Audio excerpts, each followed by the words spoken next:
Good evening, folks. Welcome back to the long missing Wednesday night hobby hangouts. Hope everybody's well. Hope you're all having a fantastic week so far. I was just checking up today, and it has been about 11 months, almost exactly 11 months since we last did a hobby hangout. It was my birthday hobby hangout last November, so that just shows you how long ago it was. So it's nice to be back. I think I was saying on Monday I've not painted in, it must be a couple of months. I've not picked up a brush, so here I am picking up a brush and making a bit of a pledge to change, shall we say, get back into the groove. So let's have a little look and see who we've got in the chat this evening, and then I'll tell you what we're going to be painting and why we're going to be painting, and talking a little bit about these TT Combat paints. So let's have a look and see who we've got in the chat. We had Super Pumpkin Man in nice and early today. It's finally back for a limited time only. I'm not even sure how, whether this is going to be a weekly thing, it's going to be a fortnightly thing. Are we going to do some Patreon only ones? I'm not really sure. Let's see how people kind of, if people watch it and stuff. Because one of the issues last time was it got to the point where so few people were watching it. For all the people that were watching it were really loyal and they were coming back every week, and I was really enjoying them.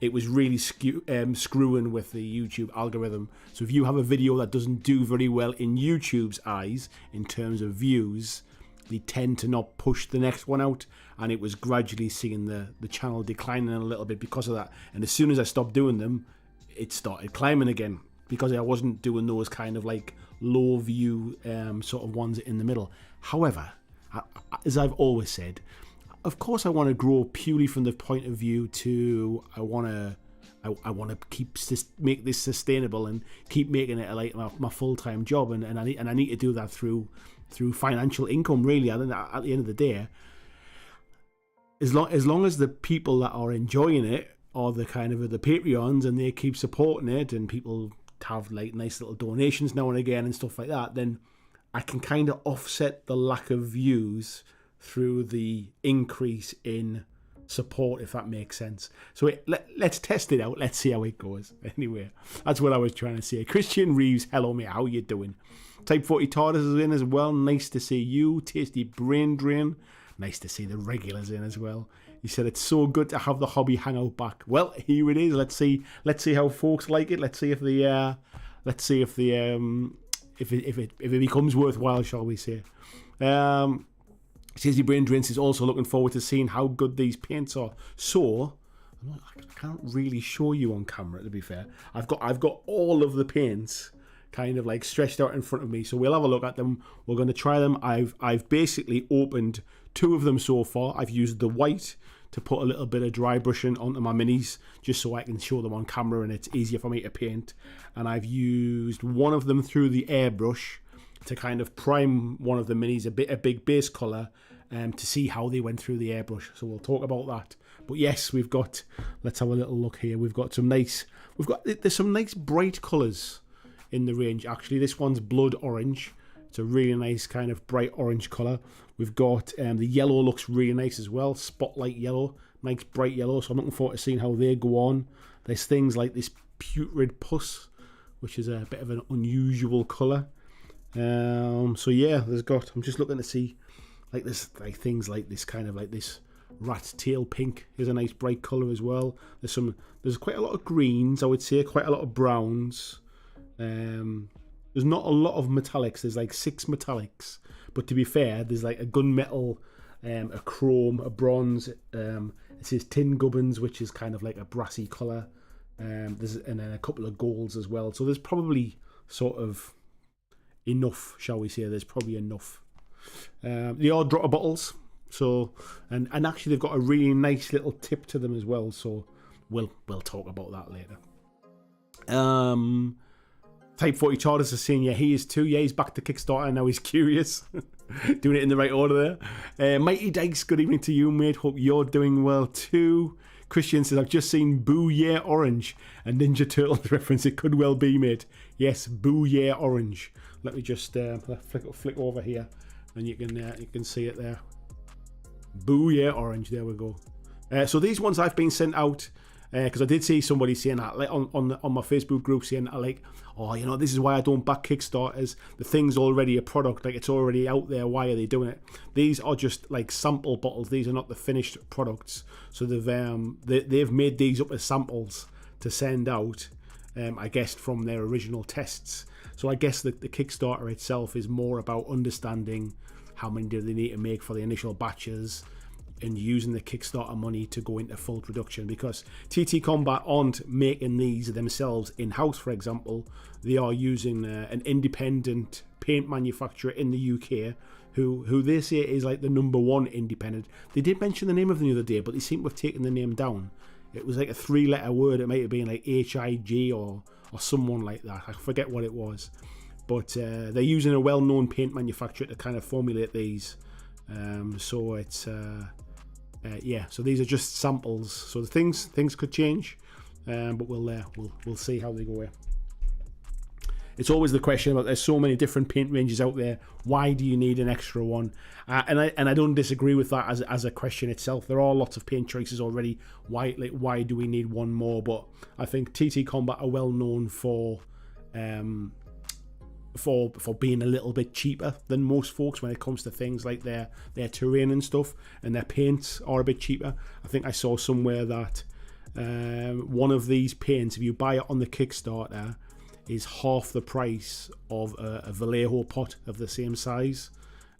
So yeah, I suppose from a price point of view, that's when it starts to kind of to kind of like add up. And I guess we'll see tonight. Like I say, I've not really painted with them. We'll see if they're worth their money even. Johnny Estel, good evening, mate. He said he's got, where was that? Just jumping around there. It's just on top of my screen there. I'm trying to scroll back and find it. Get that. Could you try again? Yes, Siri. He said he's got some rats on the table tonight. Nice one, mate. Painting the rats. Coffee and Pistachio, good evening to you as well. Sarah Kiss says, oh, hi all, nice to be here. Welcome, nice to have you here.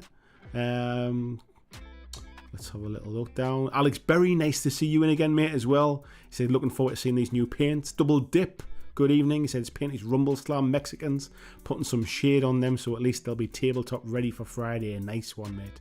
VJ, good morning, sir. How you doing? Hope your run went well. Spiderlord, good evening to you as well. And Redwell, good day to you. And Colin Wakeland's in. We've got Ed in as well. Major Tom, good evening to you folks. Alex says you've got the enthusiasm for painting back and your channel is great to hobby to.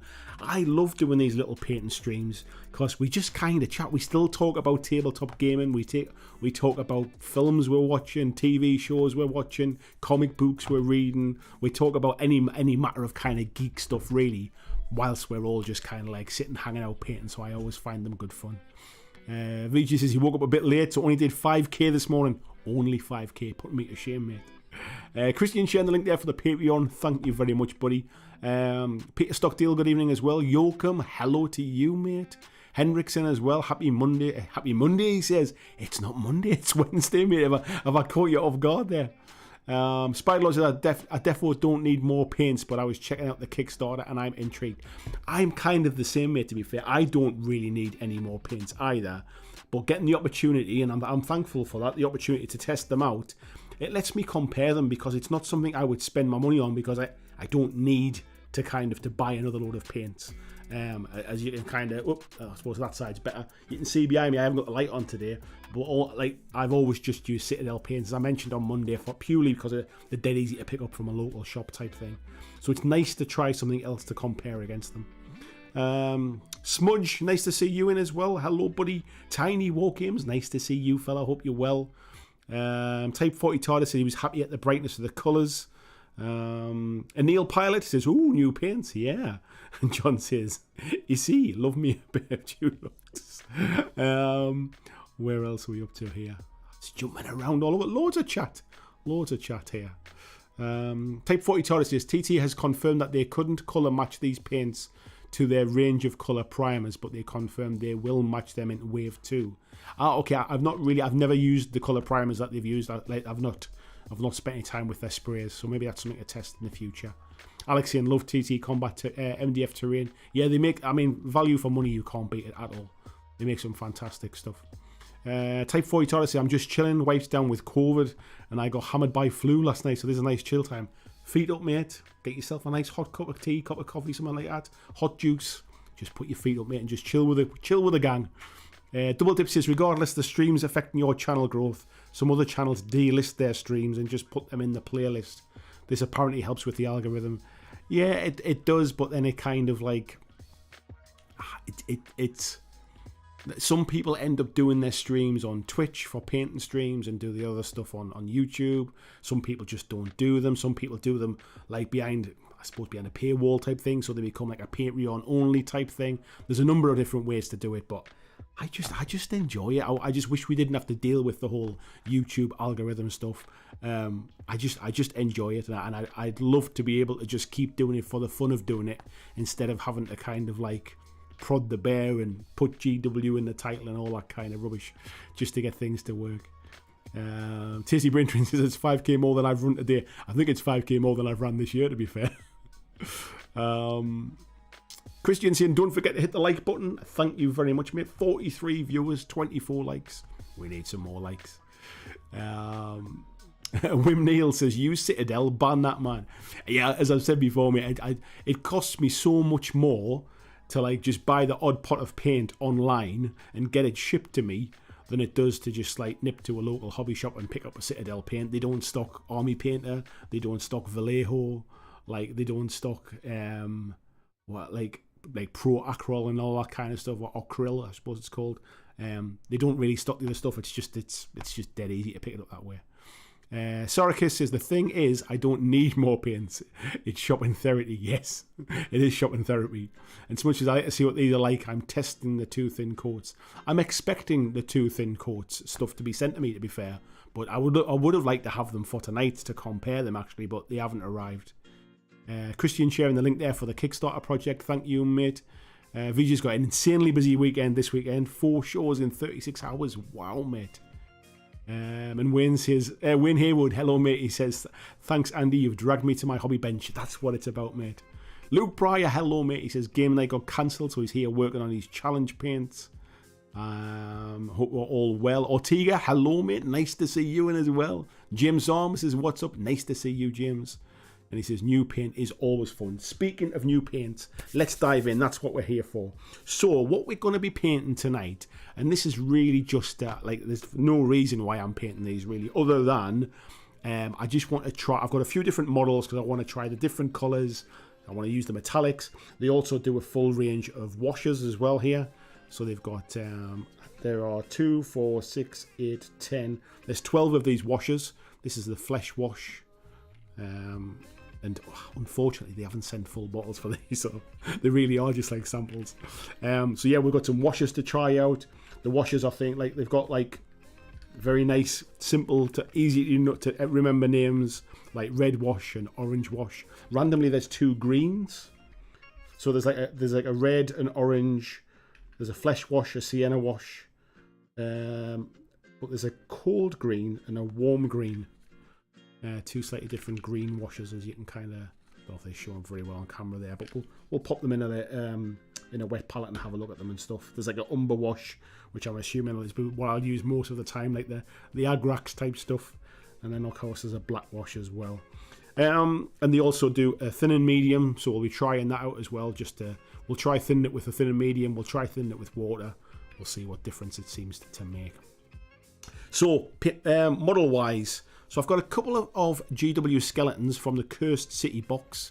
It is the Halloween painting challenge this week, so I thought, why not paint a couple of these up? So I've just picked 2 that had the same pose, and all I've done with these is I've sprayed them black with a spray can, and then I've just dry brushed them, and I've actually dry brushed them with this white as well, just to kind of try it out. And I must admit, I found, in fact, let me just open this up because I have opened this one. So they kind of push down screw caps, and they have these very kind of thin little nozzles, but they seem like a harder plastic. I've got some like Army Painter ones or Vallejo ones where I found that they split on the end. Let me just clean that off there a little bit. I found where they've split on the ends, where these ones look like they're going to be a bit more. Let me just white's maybe not the best colour to show you, but so I've used this one, and that's what I've used to dry brush the models. As I mentioned on the Monday stream, I've always done this, and it's not the slap chop stuff or anything that's all been talked about.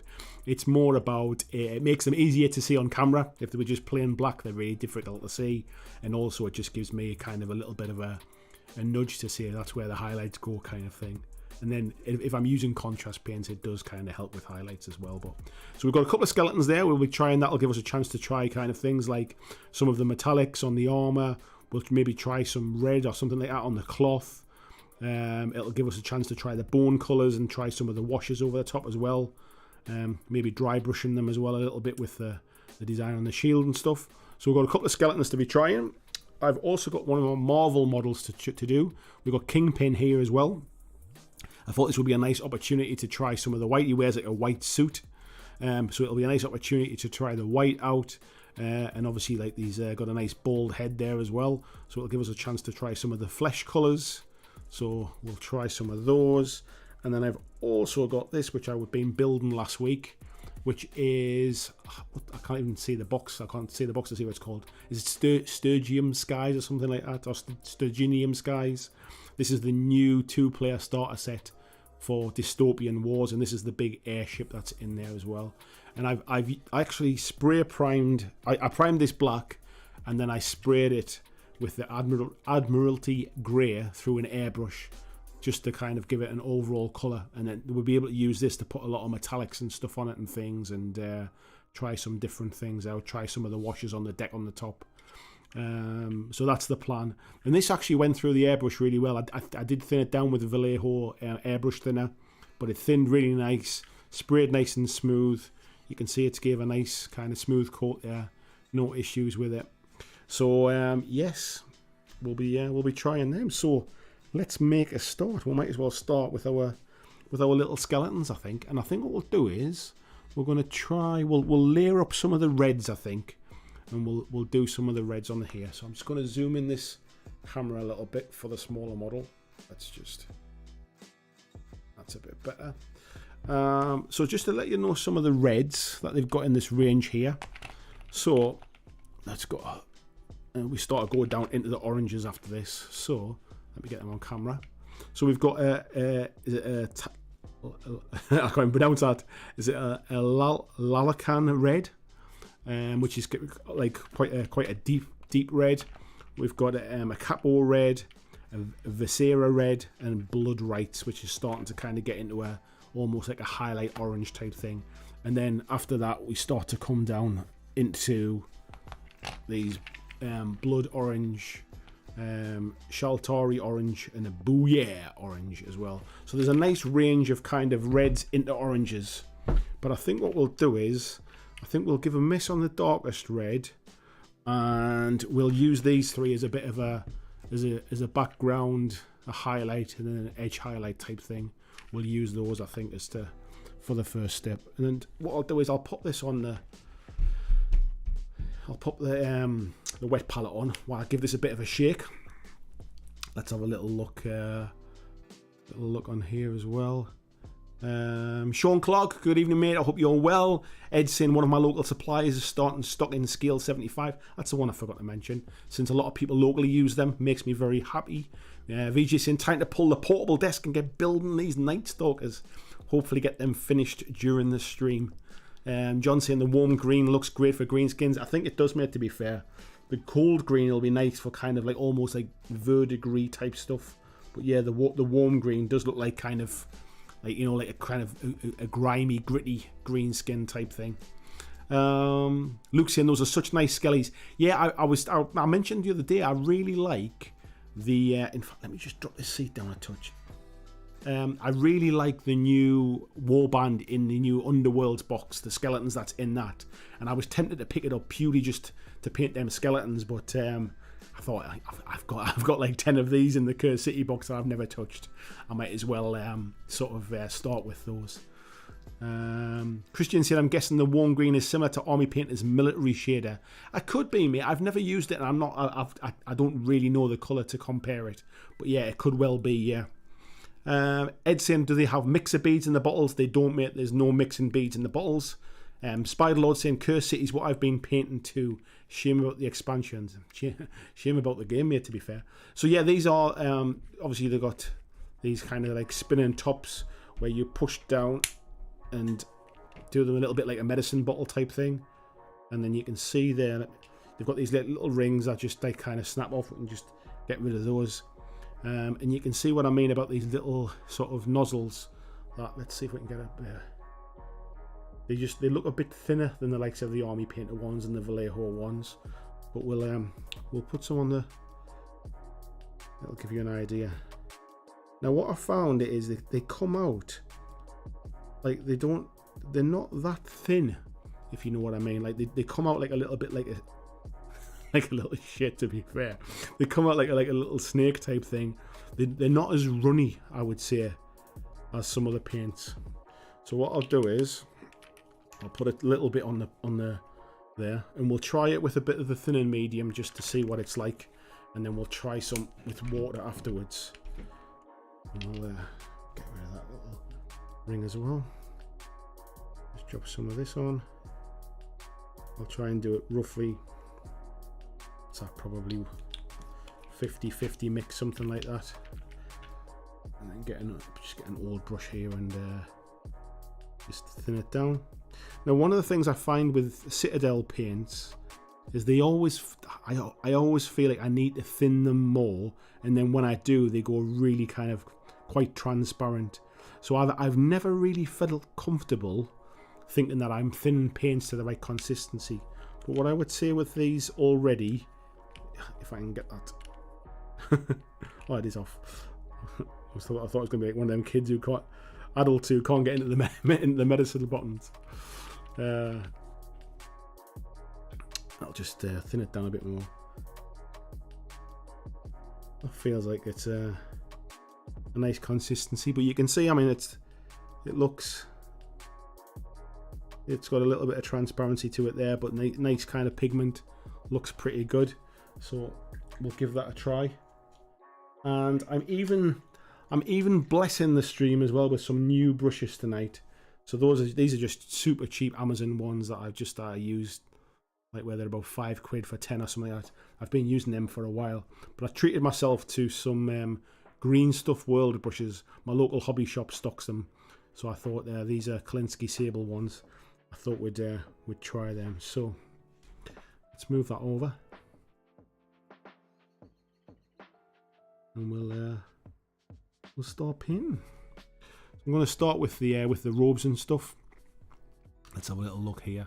James is saying, come on Andy, chase the algorithm and slap chop. I refuse to put slap chop inches for the algorithm.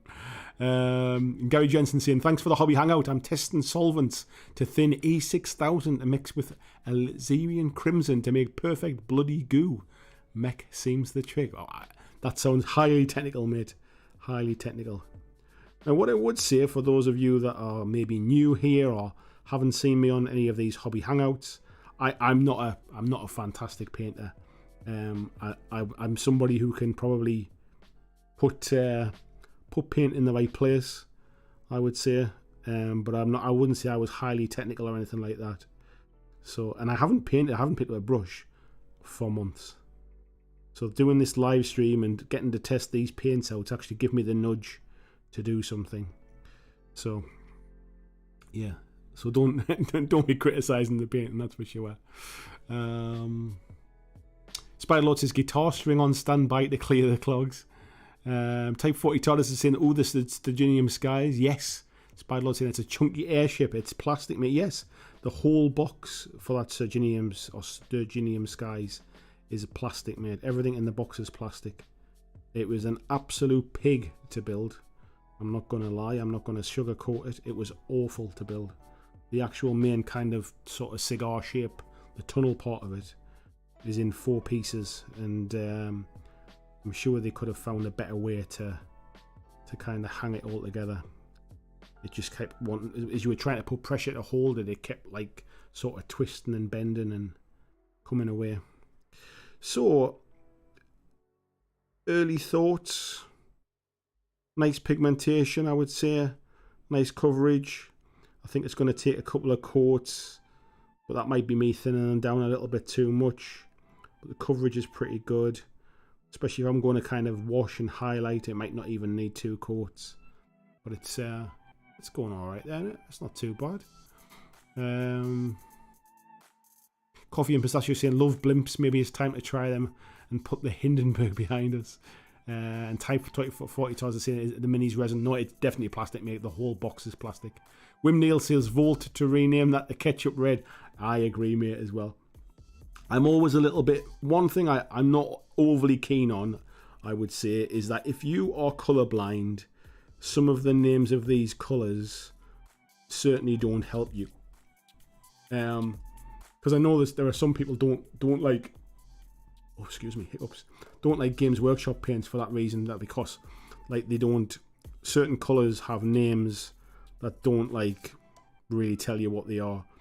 I'm not colourblind, but I can imagine if you are colourblind, just calling something green. Like there's a one called Ostrich Feather. There's a one called Throwing Shade, which is like a purple colour. Like that doesn't really tell you what colour they are. So I'm not a massive fan of the naming convention, but I guess it's part of the marketing. So I guess people don't really think about having colourblind painters and stuff like that, but I can imagine it's a right pain if you're looking for a colour and you've no idea what it represents, if you like, just by like throwing shade. To me, it just sounds like a dark colour, as opposed to like a purple or something. Let's have a little look here. Nonja, hello mate, how you doing? Says I've been excited for this one. Let's go. Christian saying, is Capo a Godfather reference? I'm assuming it might be something to do with Carnivale or something like that, mate. There's a lot of them have like kind of Carnivale type references, like where was it? There's one of the skin colours is called, where was it? Like Venetian tan and stuff like that. Oh, nice shot at the top of my head while I'm looking at the paint there. So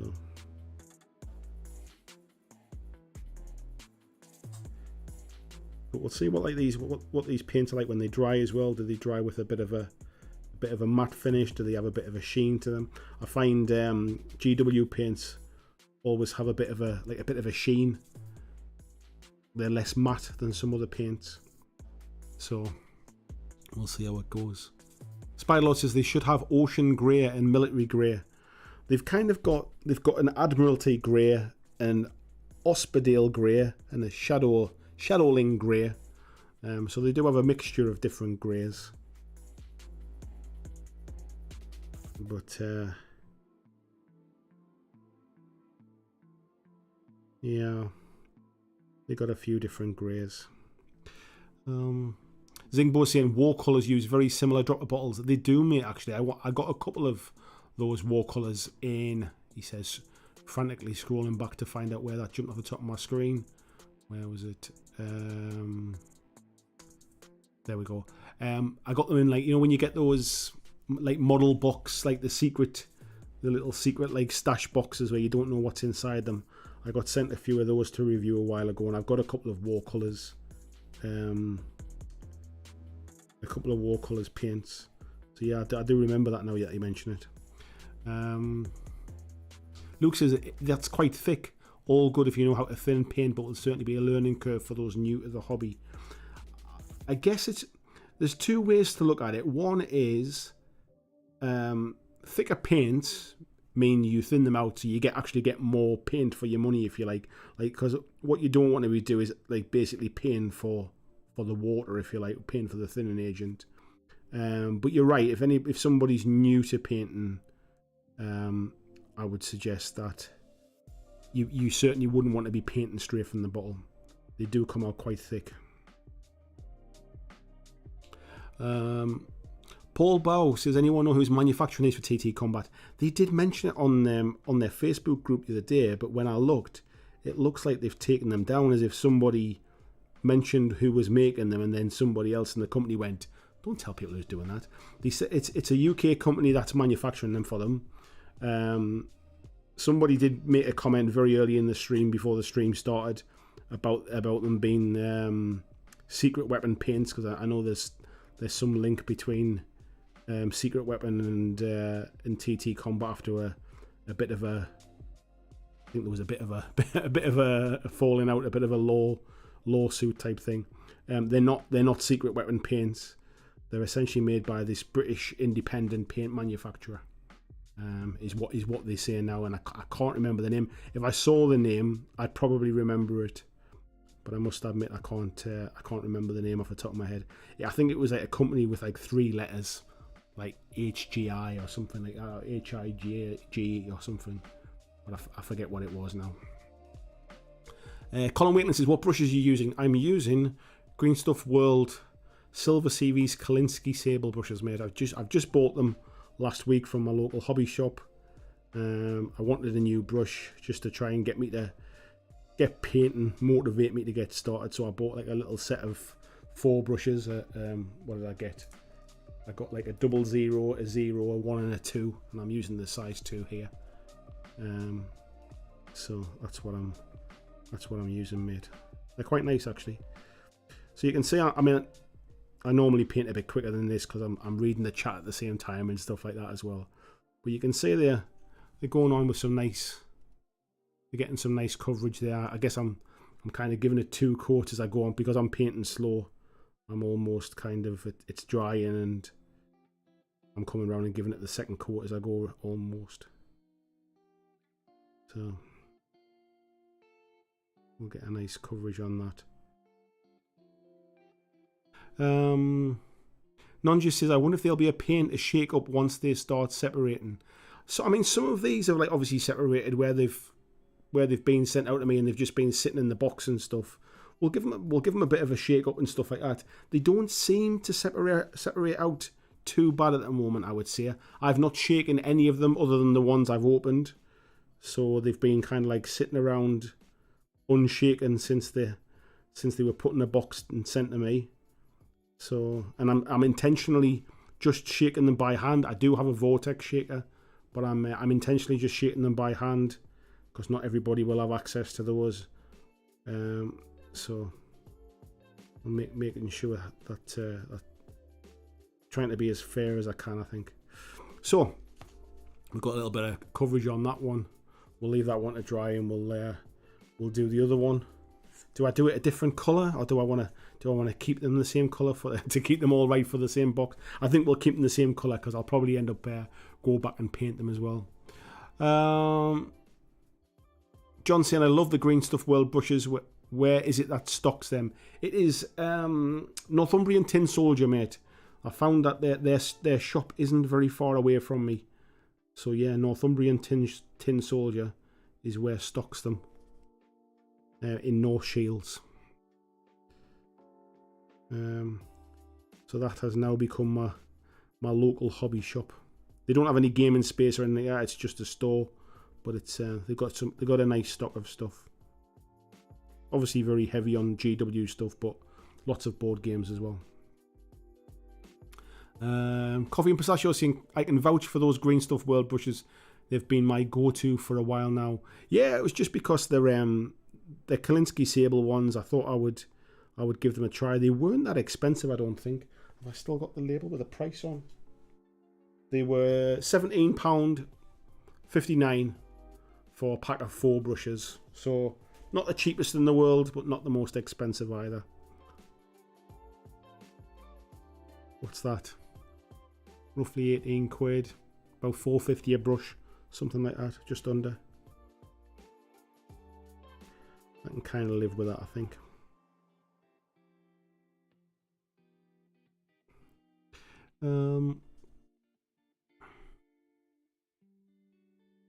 Type 40 Todd saying, as much as I hate to admit it, I found the GW synthetic brushes are fantastic. I wouldn't mind trying them, to be fair. I've not tried the synthetic brushes, the GW ones. The GW ones, you know, like the main ones that they sold for years, is the stuff I started with, and I've still got the old. I think I've got the odd GW sort of dry brush that I still use now and again as well, like the heavy dry brush type stuff, not the nice sort of soft ones. But I could do with some new, like, workhorse dry brushes, to be fair. I might try those out. I'm just trying to be as neat as I can, really, just to save me work later. Spylord says, can you show how easy it is to take the nozzle off if I want to add bearings to the bottle? I can, mate. Let me just wash my brush out here. Let's do it with the... I'll tell you what I'll do. I'll do it with the thin and medium, so I'm not getting paint all over my hands. So just take that screw off.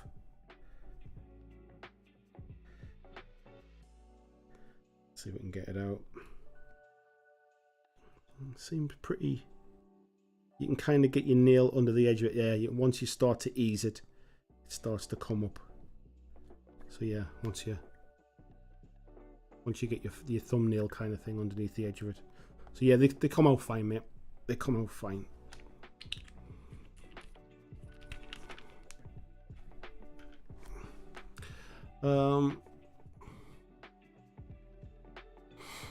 Yeah, Luke says, I've never treated myself to some sable brushes. I do tend to buy decent artist brushes like Winsor and Newton, Cotman and Dale Arowney, but never something I would consider a treat. When I say kind of treat myself to some brushes, I've generally found that you can get cheap brushes that are just as good as expensive ones. And that you don't have to spend a fortune. And actually, I've found I've bought Winsor and Newton Series 7s in the past, and they've been garbage. I think their their quality control, their QC, is a little bit hit and miss these days. It used to be fantastic, but I've had good brushes and bad brushes from the same range, so I stopped buying Winsor and Newton ones. So I just thought I'd try some different ones, really. And again, it's about accessibility as well, and access to them. Like, if my local hobby shop stocks these Green Stuff World ones and they're all right, at least I know where I can just go and pick one up. Like, the shop's open 6 days a week, so it just makes it dead easy to be able to drive along and pick one up. And it's only probably about a 15-20 minute drive for me, so it's not far away.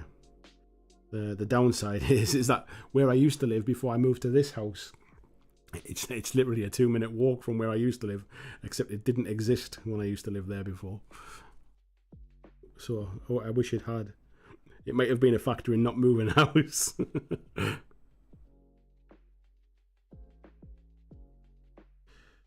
So get some there. So you can see it's quite... If I can come in a little bit closer, you can see you're gonna need a couple of coats. There's a nice kind of like level of pigmentation in it, but it's going on nice and thin, and obviously a couple of coats would give it a nicer finish. But at least you can kind of see. But the idea tonight is not necessarily to finish the models. It's more about just trying some of the different colours out.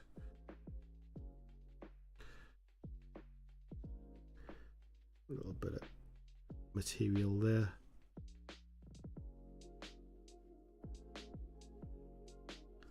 The jawbone there, so it's not there. Is that the inside of the shield? Yeah, I think it is. Right, I'll just get some inside here. Where else are we up to here? Tizzy Brindrin says, yeah, definitely Capo could be a mob reference, but it does look kind of blood red. Tiny War Games, thank you very much for the super chat, my friend. He said, great channel, thanks for the content. You are very welcome, and thank you so much for your support, mate. I really do appreciate that. Let's have a little look down here. James is saying they hold up really well. Smudge is saying, same brushes I use, the Rock Ninja. I really like them because of the grips. Yeah, the Rock Ninja ones, mate. They're awesome. They've lasted for ages, to be fair. I mean, I just thought I would try some new ones, to be fair. Lucy, at a first glance, it looks a bit wishy-washy, but like you said, it might be thinning, and it might even be the fact it's on camera. Yeah, I think that's also the thing that to kind of take into account as well, is like it's difficult for you to get like a perfect color representation as well, I think, because what I've noticed is like I've got a TV in here, which is I've got the camera on the TV so I can glance up and make sure I've got the model in the middle, and I've got a monitor to the side here which is like running the stream, and if I drag that across to this monitor, the color difference looks different. The color difference in the screen on the camera above me looks slightly different. I've tried my best to kind of white balance it, but then a lot of it depends upon the kind of like the way your TVs or your phone or your monitor is set up as well. So it's quite difficult when we're talking about like absolute colors and stuff. But it's what I'm finding is obviously I've intentionally kind of thinned it down so that it's a little bit transparent, because I've obviously got the kind of like the black and white background behind it, and I wanted to kind of see how it would layer over that. But it looks all right. Quite happy with it so far. We'll just put some more on the back. Am I painting the same one again? I think I am. The other one. The other one's the one that's dry. I don't think I swapped them over when I said I was going to put a second coat on. Yeah, I mean, before I put a second coat onto this one, you can kind of see here, it does look quite matte. It's gone on quite nice actually. The coverage has been pretty good. You can see a little bit of the shading coming through because I've only done that one real coat. So we'll layer it up a little bit more, but I like the matte finish to it. That's quite nice. I guess the question people will have is are they any better than any other paints? And at the minute, with very kind of sort of small amount of usage, is like my assumption is, I mean, obviously they've worked really hard to come up with a nice kind of color range of paints. They're obviously working with like a supplier, but my assumption is that supplier makes paints for other people as well, and I would imagine that these are they're not hugely different to whether you've got Vallejo paints or if you've got sort of scale 75 or those kind of things. They might be a little bit different. They definitely feel a bit different to the GW paints. I've not spent any time with Army Painter paints. I've not tried the Duncan Rhodes too thin coat stuff yet, so I can't really compare them to them. But if you're in the market for like a full range of paints, like if you've decided like it'd be quite nice to have a full range of the same brand, if you like, because you got a bit of an OCD like I have, and you like them all to be the same on the shelves, I think you could probably do a lot worse than these. They seem to have a nice coverage, or this red does so far anyway. The grey that I sprayed on had a nice coverage. The white seems nice and smooth. It doesn't seem gritty, but we'll be trying some white later on to really give it a bit of a push and try it out. And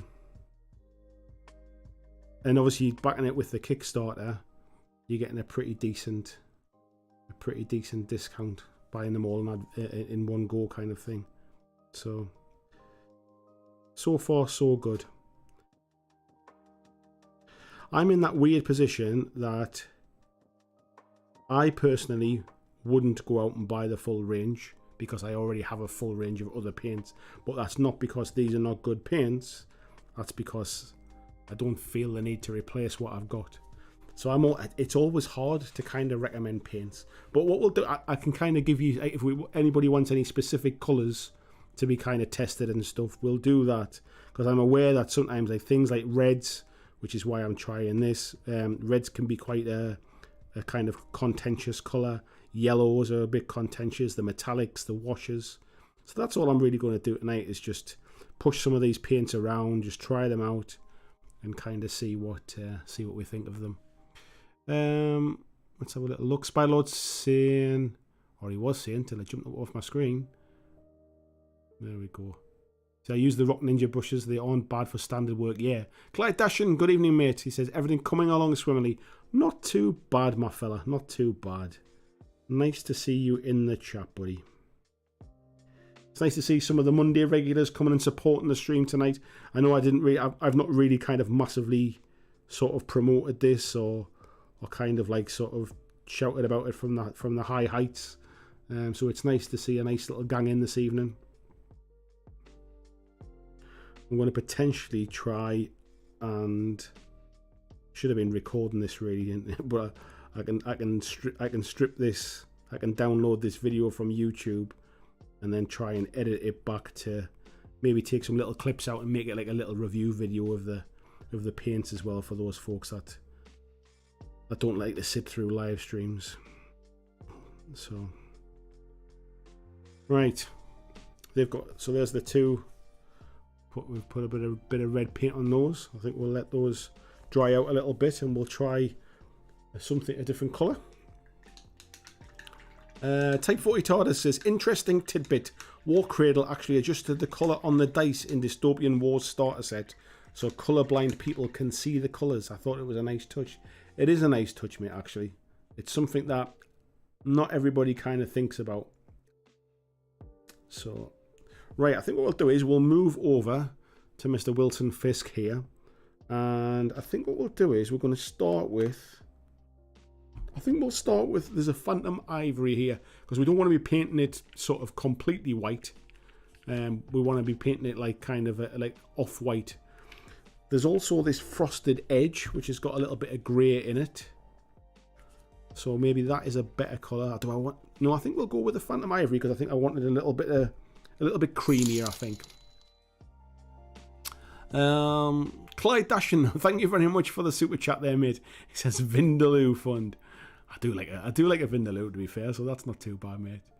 I think I'm so far behind with the chat. In fact, let me catch up with the chat a little bit before we go on. Saying, yeah, paint names are stupid. Super Pumpkin Man saying, when I was working with a group of comic book artists, one of the guys was colourblind and he was the colourist. Yes. Ed says, not a Red Dwarf fan. And I wonder if I missed the comment there. It's been a long time since I've watched Red Dwarf. I do like it, mine, to be fair. Still waiting to see the king of the potato people. Oi, Smeghead, he says. Mighty Dice says, my mate swears by cheap makeup brushes for dry brushing. I do have some, like, I've got like sort of cheap makeup brushes like this, which I find which are great for like the bigger ones. But I do like this is an old GW dry brush, the flat ones. And I must admit, I do quite like that, and the slightly smaller ones for when you're doing bigger areas. I like the way they're flat and you can kind of really pick up the high spots. I've also got like these the Artist Opus ones as well, and I quite like them for like kind of like lighter. Like I used this brush. Actually, I think I used this one here. The what size is that one? The large one. I used that for dry brush, and this one just to put the white on it, to be fair. But they're smaller ones, I find, or when it gets down to this size, I'd rather have a flat one, I think. So anyway, that was a load of chat for nothing. Let's have a little look ahead here. A bit of Red Dwarf chat. Clyde saying, used to stay up far too late in the morning and watch Red Dwarf. Yes. James Bray, good evening, mate. How are you doing? Mighty Dice is saying, yeah, Red Dwarf up there with the best. Type 40 TARDIS says, I found that Vallejo is great for scale models, military and stuff, but for fantasy minis I find army paint are better. Yeah, I think if you're very much into historical stuff, Vallejo are good at that kind of range. To be fair, army paint I have some as well, but yeah, it's a bit of a mix, I think. Tiny War Games saying, I have paints for sale at my Etsy store. Plug. Please check them out. See how see what he's got for sale. Double Dips, I'll be interested to see the whites and yellows. Yeah. Well, we'll start with this kind of Phantom Ivory, and we'll get like a base coat down across his suit, I think. And yeah, Christian saying, for yellow base coating in pink usually makes the application smoother and brighter. I've done that once, mate. It looks fantastic. Oh, Smudge said it's Blair. Hello, mate. I didn't realise that it was the same person, mate. Sora says, I think with paint, most of it comes down to preference. I personally have a little bit too many paints, but I noticed that for oranges, I reach for Vallejo, but when it comes to red, I really like Citadel. Yes, I know what you mean. I think if you're somebody who really is into your painting, you tend to kind of, over the years, you find out that... You find out the ones that you really like. Yeah, VJ is saying Juan Hidalgo has really been hammering AO on these socials. Seems a bit off the top. He does seem to have kind of gone a little bit like a little bit excited, and I don't know why. I don't know whether it's because he's only just found out that the brushes are made by Rosemary & Co. I've always known the brushes are from Rosemary & Co. to be fair. Even from the days when I got them sent out to me for a review and stuff. But yeah, it does seem like he's kind of just gone off on one a little bit, I think. I mean, to be honest, it's not unusual, is it, that we see these things? Vijay says, yeah, their products are premium and there's no chance I would kickstart. The display cases are a funny one, aren't they? Because I saw a bit of aggro online about those display cases, and like a lot of the people defending them, to be fair, have Tiny War Games. He said that for the non-bread as well. Thank you very much, mate. I will certainly treat myself to a curry this weekend now. The people defending them are unsurprisingly people who have affiliate links with Element Games. Element Games is owned by the same person who owns Artis Opus.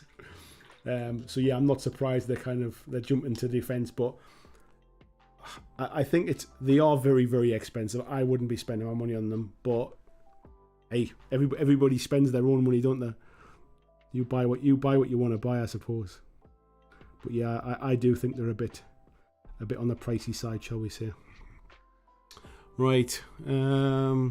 None just saying, I love Army Painter's colour. They're not quite as fantasy saturated as other brands, but I can't stand how thick they are and how badly they separate. They're well known, mind, and the Army Painter for having to really, really be kind of shaken up. Now, I might have thinned this a little bit too much, but I've thinned it so that some of this shading comes through. And I'll be doing a couple of too thin coats, unsurprisingly. But we'll see how it goes on. What I would say is it's going on nice with no kind of brush strokes in it. It's flown from the brush quite nice. It's I've obviously thinned down a very light kind of creamy white, so I'm not expecting it to cover in one go. So we'll see how it goes anyway. Damn Buster UK says Citadel really do have the best red range. I'm a huge fan of Citadel reds, to be honest, but I must admit that red from TT Combat there has gone on very nice as well. I wouldn't be upset if I couldn't get my hands on Citadel anymore, and that's what I had to use. John Binham, hello mate, how you doing? He says painting along, doing some kinds of or some Kings of War, and Wild West Exodus evening. Very nice, mate. Thank you for coming to join us. Sean says the brush boxes are £5 from Rosemary & Co, but considerably more expensive from Artis Opus. I actually think the brush boxes are not made by Rosemary & Co. I think the brush boxes are made by Artis Opus. So Artis Opus have their own sort of like MDF, like laser cutters, like wood laser cutters, laser engravers and stuff like that, and I think they make their own boxes. Potentially they might make them for Rosemary & Co as well, but they certainly I've seen sort of on video, I've seen their factory where they make their own boxes and stuff, which is why I think that they're making these shelving unit type things, display cases, because they have the facility to be able to do those things. But the brushes are just Rosemary & Co, I think. I mean, they might be a higher quality Kalinsky Sable. They might be nicer handles. I've got no idea of the technical details, but they're produced by Rosemary & Co. Yeah. let's have a little look. Video saying, yeah, if people want to pay a premium for products, go for it, but carry on social media. People are doing... Yeah, I must admit, it does seem to have got a little bit out of hand. I mean, to be fair to Artis Opus, they've kept out of it. Video says he owns the S and D series and they're nice, but I wouldn't buy them again. Yeah, I'll be completely honest. All of my Artis Opus brushes were sent to me for review. I've never bought one, and they are very nice, but they are also very expensive. And for somebody who paints at my level, that I don't personally see the benefit. Like, for example, I'm using these brushes here from Green Stuff World, a lot cheaper, and it's putting paint on a miniature. Like, it's doing what I need. But if I was a kind of pro painter who spent a lot of time painting and testing different brushes and understood what the difference was, I might feel differently about it. I just think the vast majority of people aren't at that level where they would notice like what the quality is about them, kind of thing. So, thoughts so far on this cream. It's going to take a couple of coats, which I knew already, but it is going on nice and smooth. I don't feel like there's any kind of it's not dragging. There's no like horrible brush strokes in it. Feels like it's going on quite nice. I guess we'll see what it's like once it dries and we put the second coat on. But this will give us an opportunity to this mini. It'll give us an opportunity to try some of the lighter colours, the kind of the creams and the whites, and try some of the skin tones as well. And then we'll use the big airship to try some of the metallics. So, and we'll also have to try some of the washes at some point as well. Yeah, Spiderlord's saying it looks smooth and not chalky. It doesn't feel chalky at all. One of the things I found with Citadel, some of their creamier colours, things like Carrick, is it Carrick Stone or Kazakh Stone? I find they separate really, really quickly in the pots, and they really take a lot of shaking, and they start to separate on a wet palette as well. And they always go to like a bit of like a grey and a pink the way they separate. This is not separating on here at all. You can kind of see there's the red still there. There's the cream that I'm using. They're not separating out here. I just shook them by hand. You saw me doing that. I haven't done anything special to them. I have thinned them down so far with the thin and medium. We'll try some with water as well when we do the next colour. But I've just been trying the thin and medium so far. So that potentially might be helping. But it definitely doesn't go on chalky. It's got a nice kind of smooth. Like what I would say is if you're building up multiple thin layers of this, I think you'll get a really nice finish to it. I can't say that I would say the same thing with every Citadel colour that I've used in the past. And I think because I use Citadel paints, I would say that it's forced me to paint a certain way where I probably don't build up lots of multiple thin layers. I don't really like glaze things. I tend to just kind of put a base coat down, maybe a little bit thicker than I should, and then I kind of come over with maybe a second coat, and then kind of highlight up from there. But it can get streaky and stuff as well.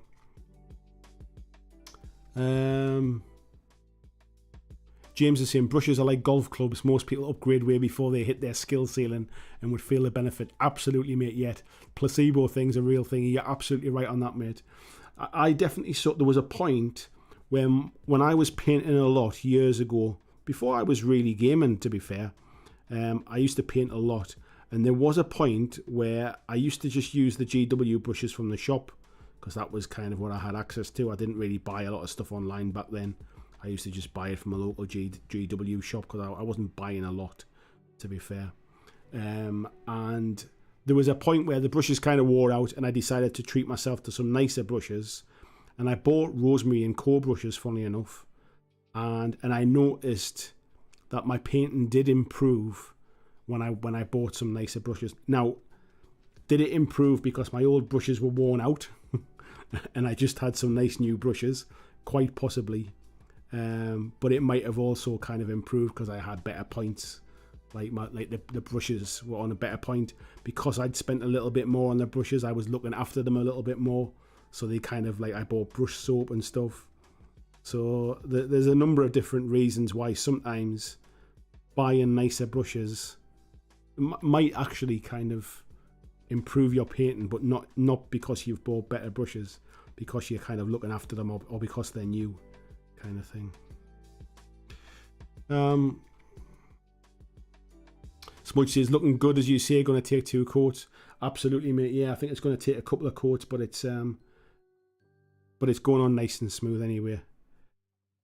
And that's really what I'm concerned about at this stage, just to see how it's going to go on.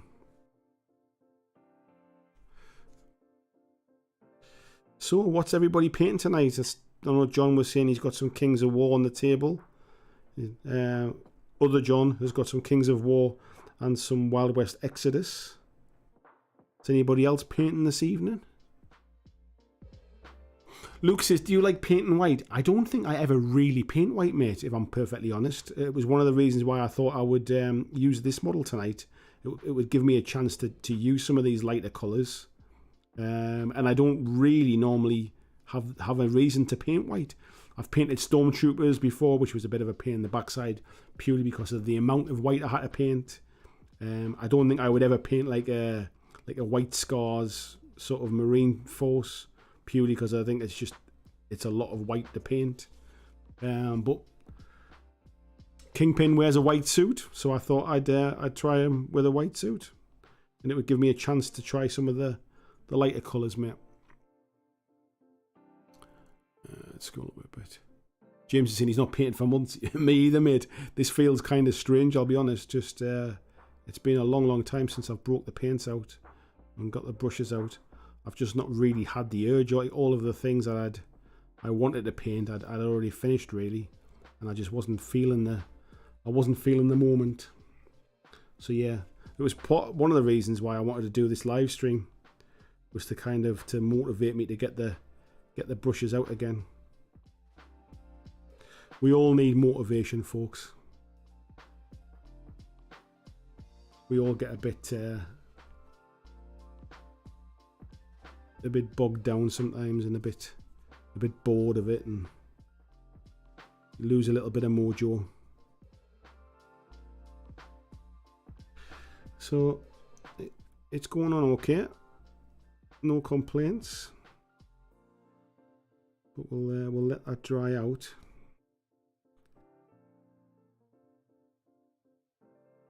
And we'll see how it looks with a second coat.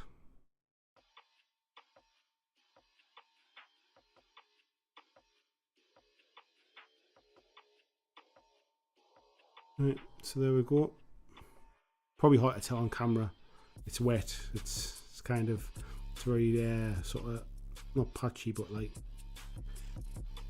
it's intentionally thin, shall we say? So yeah, let's put that to one side, and I think we'll try these skeletons, and we'll try the metallics, I think, and we'll see how they look.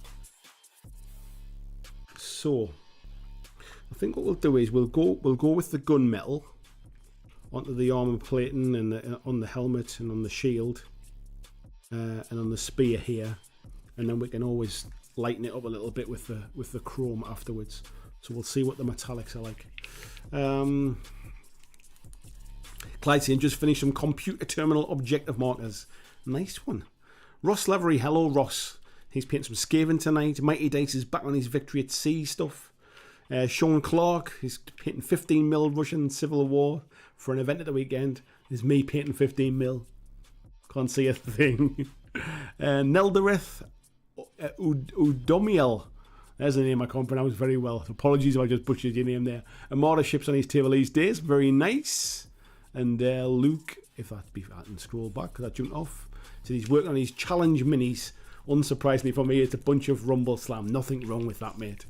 VG has said he finds Winsor & Newton and the other brushes and Liquitex paint easier to get Citadel ones, as there are more shops in my area than hobby shops. So I see what you mean. So there's lots of places to sell, like Windsor and Newton, stuff like artist shops.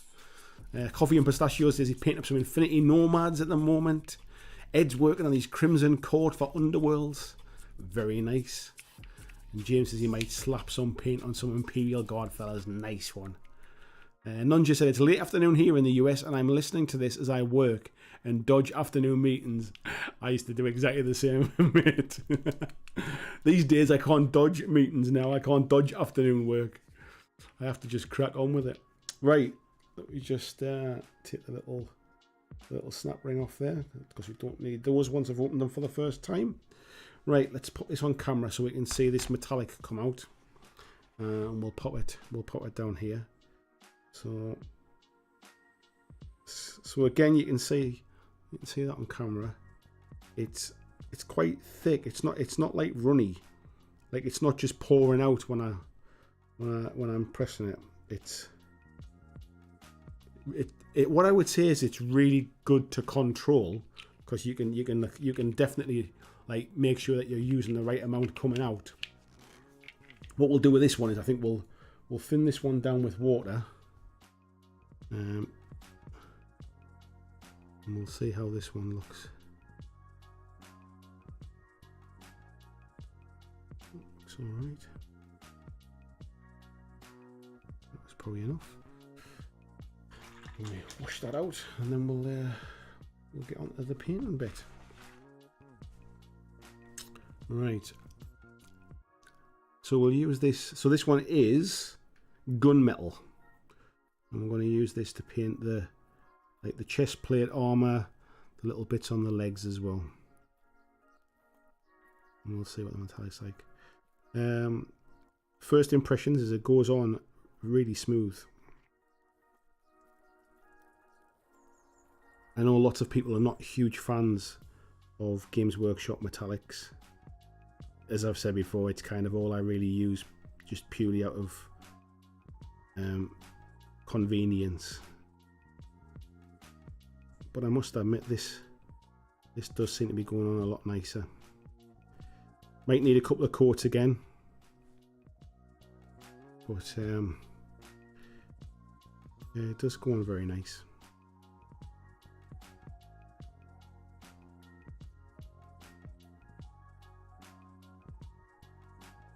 And we'll carry on and paint the helmet there as well.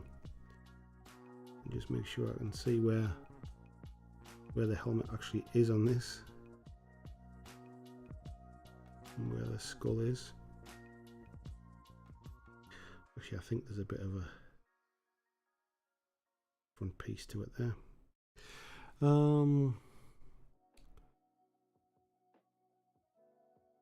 Christian said he's finally painting again after 7 months on Monday. Wow, mate. Working on a friend's D&D character, but not painting tonight. I thought it felt like you'd been kind of away from it for a little bit, mate. So nice to see you painting again, mate. I always love seeing your stuff. Spylord said I was painting Curse City, but now I'm looking at Rosemary and Co brushes. I forget which ones they are to get. Is it C? Oh, I forget which series it is the ones I used to get. Johann Schaefer says painting the Inner Sphere Urban Lance Ford for Battletech. Absolutely love the Hunchback. John said the rats are going to earn their keep and do double duty in Kings of War and Firefight. Oh, that's what I like to see, mate. A little bit of getting your money's worth out of stuff. Super Pumpkin Man's finished building his diorama and now to painting. Wayne Hayward's got a bit of Star Wars Legion Wookiees on the go. Mark Long said he's bust building the foreground sheriff's office for Dead Man's Hand. Enjoying listening while gluing. Thank you very much, Mark. Appreciate you joining the stream tonight. James said he's in a painting rut. He has been slowly working on the Horus Heresy set, but haven't been motivated. Been playing some video games. I've been playing some video games lately, mate. That's something that I kind of do when I'm in a bit of a hobby slump. I did treat myself to the new Call of Duty game, so I pre-ordered that and got to play the single player mission a week early. and completed that in a day.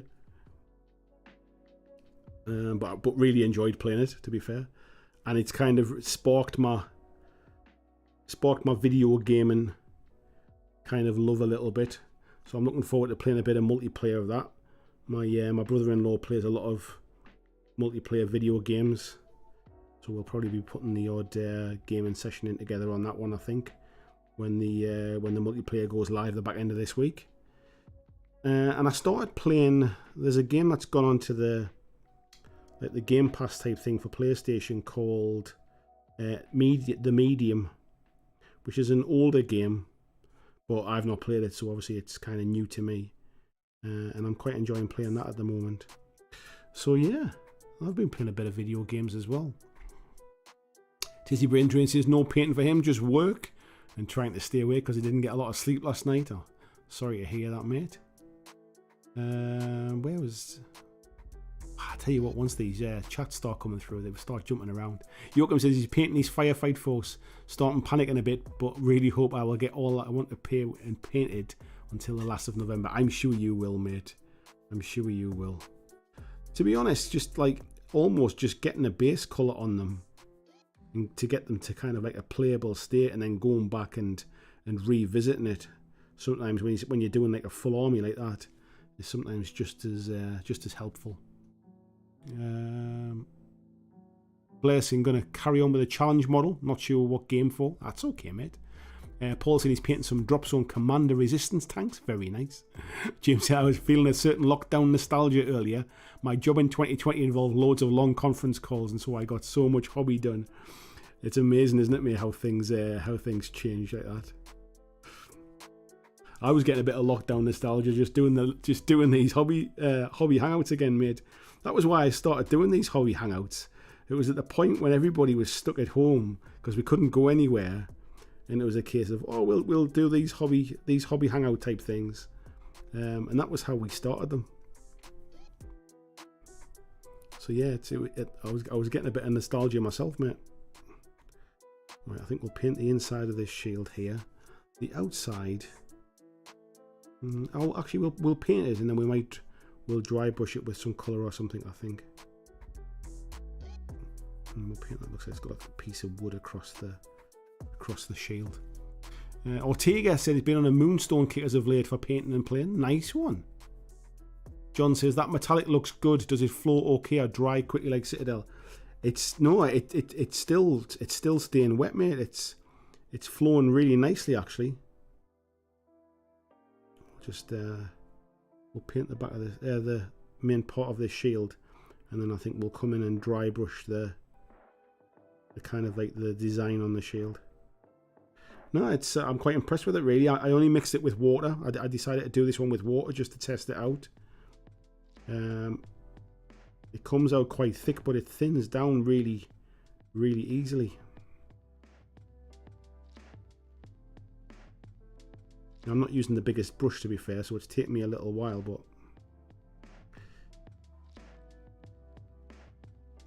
so far so good. I'll paint that little bit on the shoulder there as well. The bits of like chainmail and stuff, I'm going to use the lighter silver, I think, on those. But that's gone on quite nice. That almost kind of see on the chest plate there, it's gone on nice and smooth. You can see the red now, it's starting to dry out as well. It really does go on quite matte. It's quite nice. That. Let's do the other one as well while we're on.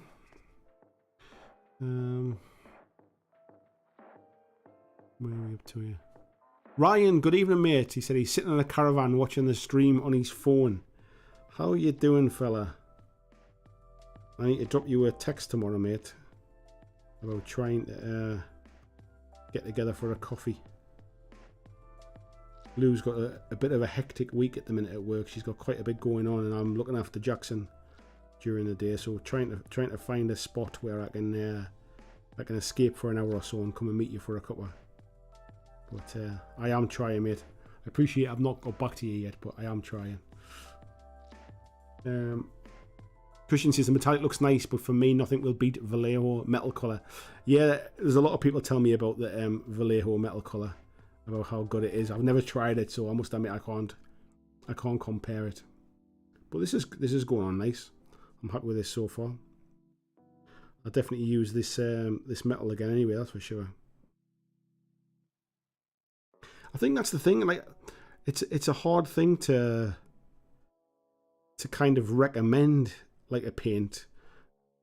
Like I can kind of show you it and you can make your own mind up, but if you already have paints that work really well, it's really hard to say like, oh, like just ditch all your paints and just buy this full new range kind of thing. Like I don't like, it's not like I don't know who the target market is for a new paint range, but I mean that, like whether it's Citadel, whether it's Vallejo, whether it's Army Painter, anybody really, it's hard to know like who is the person that a full new range of paint is aimed at.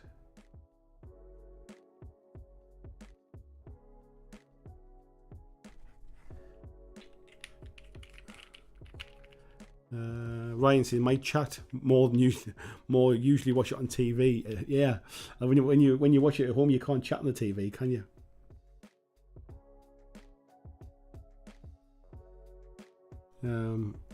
James says I also pre-ordered the new Call of Duty but not touched it yet. Looking forward to digging in. Excuse me. I really enjoyed the the single player campaign, mate. I played it all the way through. Like I said, I did it all in a day. I had a bit of a... It was when I was still feeling a little bit under the weather last week.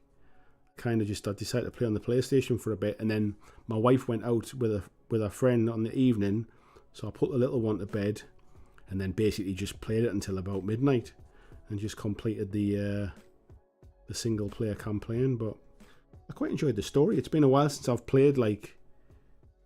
I used to play a lot of Call of Duty years ago, but it's been a while since I've played through one of the campaigns and sort of enjoyed it for the story, if you like. I played it on PlayStation 5 as well, so I mean it looked fantastic, which was nice.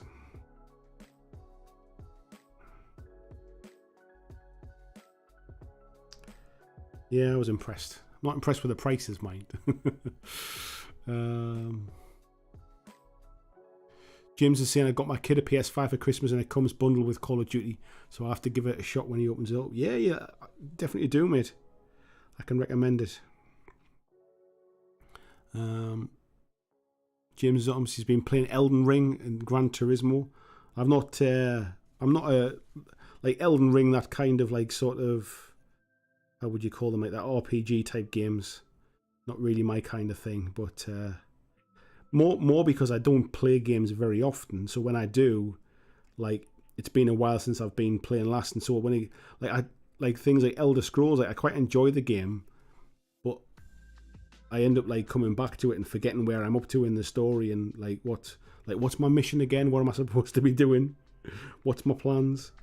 So that's where I kind of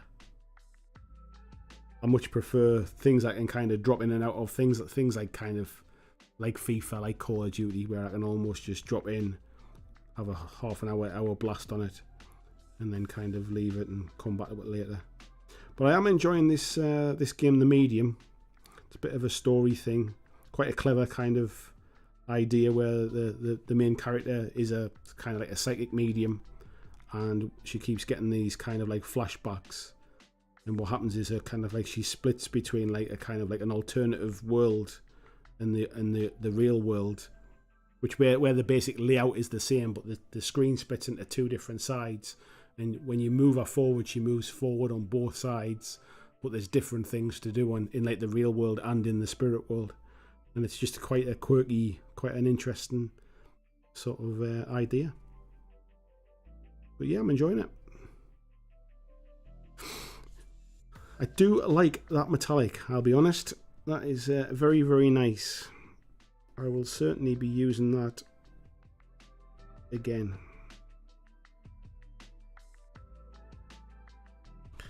So I'll look at the one that's dry.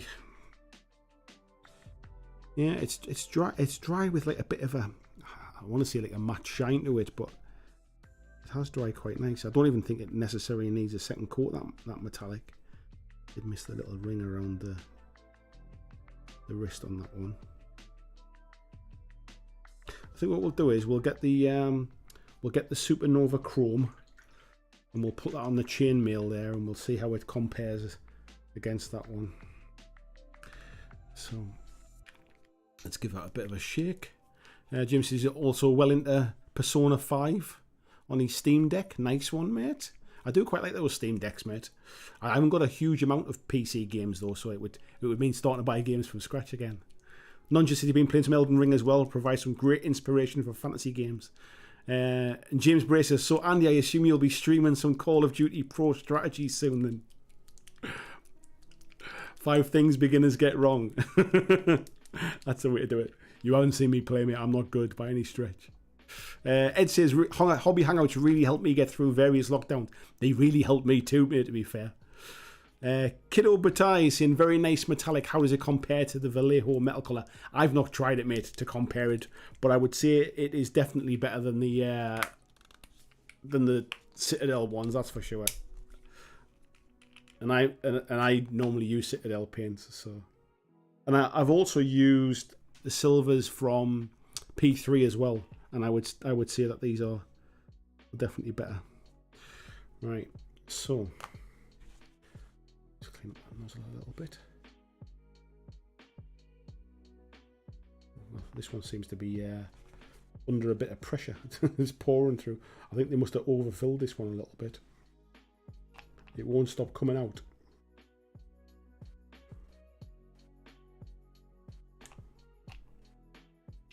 it's kind of exploding a bit. There we go. I think that one's just been overfilled, and when I've shaken it up, I've obviously put a bit of back pressure into it. Right, we'll get some water in this one. Thin it down.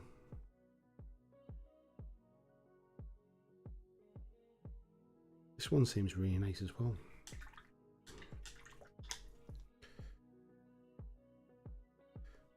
Let's get rid of that brush.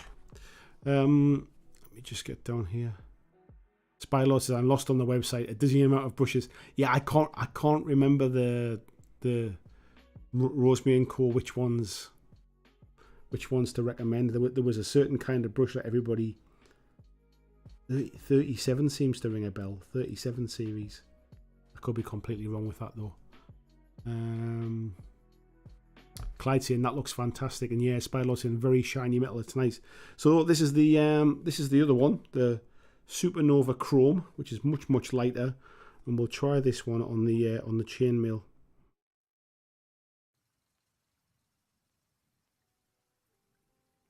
Just around. Yeah, this one's flowing lovely as well. It doesn't feel kind of gritty or bitty.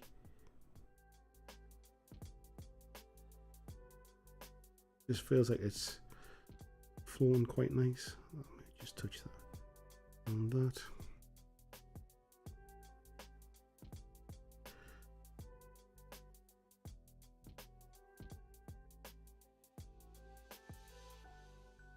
Yeah, it's flowing really nice.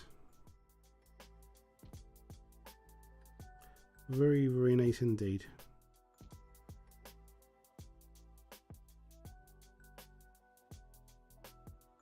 Let's try just.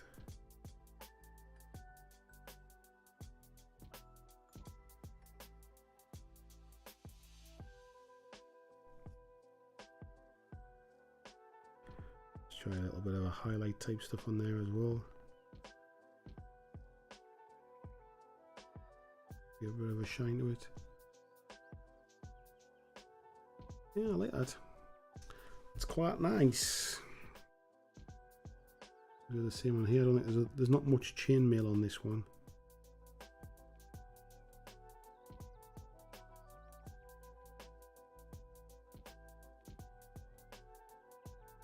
We'll pick the odd little bits out here and there.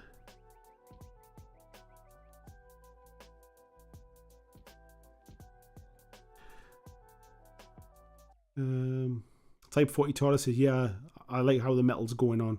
Yeah, it's I'm pretty impressed with the metals, I must admit. And Type 42 says, I'm loving this, just what I needed when I'm down sick. Chill stream, painting and soup. That's the way to do it, mate. That's the way to do it. Just chill out. Where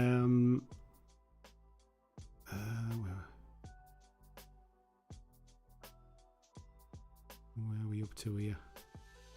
It doesn't half jump once the chat starts coming in, doesn't it? There we are. I'm making a place. Yeah, he took a long break from it and got back into it recently. Just finished up Ranny's quest. Nice one. Yeah, and VJ says the Vallejo metal colours go to. Even want a colour they don't have, I'd rather tint a metal colour for my needs. Interesting. None just says you have the P3 and Pro Acryl, hard to justify another range. Yeah, that's kind of my point, really. It's like it's hard to say, like, as good as I think this is, it's hard to say who is it for. Like if you're just starting out, you could do a hell of a lot worse than kind of pick up at this range. Perfect for beginners, just getting into it and wanting to, like, for not a fan, not a very kind of heavy amount of money, you can end up with a really nice, like, full range of paints. So I could recommend it for that. But like, if you already have a stack of paints, like, I'm not getting paid to review these. Like, they sent me them for free. So it gives me the opportunity to be able to test them, but I'm not getting paid to say kind of like nice things about them or anything. So whilst I think the paints are really, really nice, I do really like them. It's very hard to say, like, ditch what you've got and go and buy something else. The vast majority of hobbyists already have lots of paints, and there is already lots of choice out there. So it's a difficult one. I'll tell you what we'll do. Whilst we've got some metallics on the brush, I think what we'll do is we'll try some of the kind of goldy, bronzy colours on this model, because there's quite a lot of areas on here to paint with the gold and the bronze and stuff. So we'll try. Will I try the bronze, or will I try? Yeah, I think we'll try the bronze on this one. So we'll give this one a bit of a shake up. Yeah, Type 40 TARDIS is saying every paint range has their clunkers, kind of why I like to mix and match. For example, I find Army Painter's oranges very runny and separate way too easy, so I use Pro Acryl for the oranges. Yeah, Kiddo Buttai says a wise man once said, at some point one realizes one can also collect paints. So I say we are all a target. That's something I've never done. I've never found the urge to collect paints, I must admit. Maybe I'm an outlier in that one. Mighty Day says Warno is my game of choice at the moment, only on PC though. And Type 40 TARDIS has been playing City of Heroes since 2005. Wow, mate. And Andrew Fairbanks, hello mate. He says, finally, I have no children taking up my YouTube. My wife has a YouTube account, like, obviously that, and the little one watches all of his stuff on her account, so that mine doesn't get all messed up. He says, how are you now, Andy? I am feeling a million times better, mate. Feeling much healthier, much more alive at the moment. So let's try this. Let's bring this in. So heatsink bronze, we'll try this one. Let's squeeze some of that through. So again, you can see there, this feels a little more runny, I would say, than the colours, but still nice. This one's the heatsink bronze, and again we'll mix this one with water this time. Just put a little bit of water on there, and might have even thinned that a little bit too much there, but we'll work with it. We'll see what it goes like. We can always add more paint to it.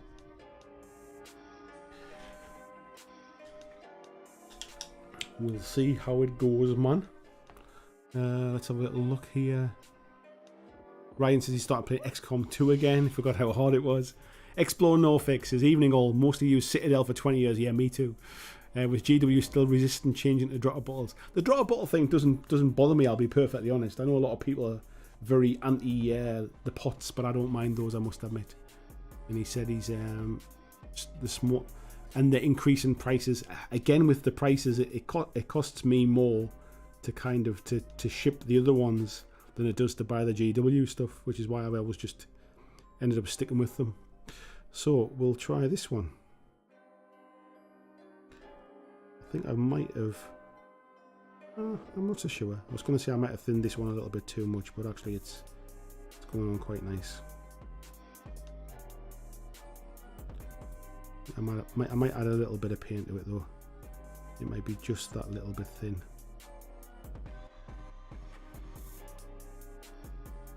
But it's super smooth. It's going on really, really smooth there. I think you can see that there. In fact, let me get a tiny bit more paint in it. Vijay said he spends more than enough time looking at the screen as it is. Couldn't even imagine spending my downtime playing video games. I think it's a bit different, mate, to be honest. Like, I find video games just... Like, I don't play them very often. But I play video games on a TV, like sitting on a sofa. So I find that very different to kind of sitting close to a computer monitor or a laptop screen. I find it a very different experience. It's much more... It's almost like a watching TV type thing for me. So...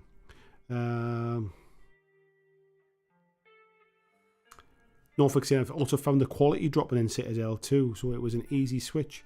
I wouldn't say I don't think I've replaced paints in quite some time, so I can't say it's I can't say I've noticed a drop in quality purely because I don't think I've sort of been buying enough of them to kind of compare, if I'm honest.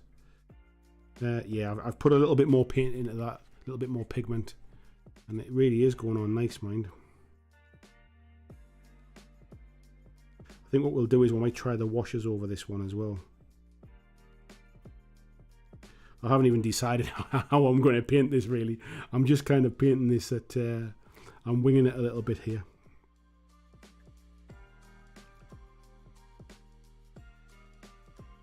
So we'll see how it goes on, but it's flowing really nice. I feel like I've got a lot of control of it. Definitely recommend the metallics. 33 series, that might be a Daniel Frame. Thank you very much. I think that was it as well. Busey, nice to see you, mate. He said it's nice to see Hobby Hangout back on. Thank you very much, mate. Bit of a trial effort tonight to see how it goes. I've not really been keeping an eye on the numbers to see how it is, but as I said before, it's one of those things where like the numbers are almost the numbers are almost less important if I can keep the, like, financially, if I can keep the support going by giving people what they want. Like, I think as I've said before, it's almost like if I only ever had sort of 200 subscribers, but they watched and supported everything I did, then that makes it work, as opposed to needing thousands and thousands of viewers who just kind of come and go. So yeah, it's one of those things where as long as I can keep it financially ticking over, I'm quite happy to not get the big views, if you like. Do you know what I mean? It frees me up. It just means that I don't have to kind of play the algorithm so much. It means I can talk about the games that nobody else talks about. I can talk about the obscure stuff. We can do the kind of the fighting fantasy type stuff, and I'm not worried about having a bad week where the numbers are massively down. Do you know, it's that kind of stuff really. Busey says, is this a Curse City mini? It was, mate, that the skeleton was. Camo, good morning to you, mate. How are you doing? James is saying he's got almost 1,000 Steam games. The Steam Deck was a must-have.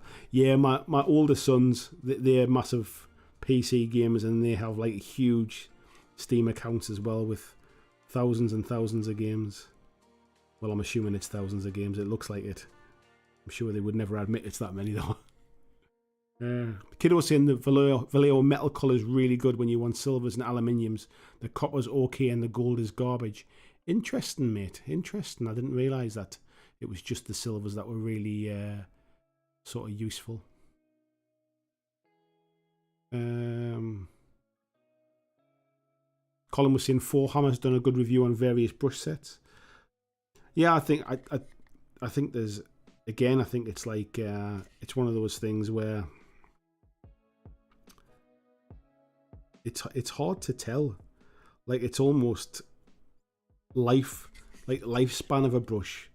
And I think sometimes people think that more expensive brushes last longer, but I think that's because they look after them more, because they've spent more money on them. So there's a bit of a I've tried to look after cheap brushes, and I find they last a hell of a long time as well. But I must admit, if you haven't spent a lot of money on them, it's dead easy to almost just like trash them. Like I know a lot of people wouldn't necessarily be using the metallics on good brushes, if you like. They're going on quite nice.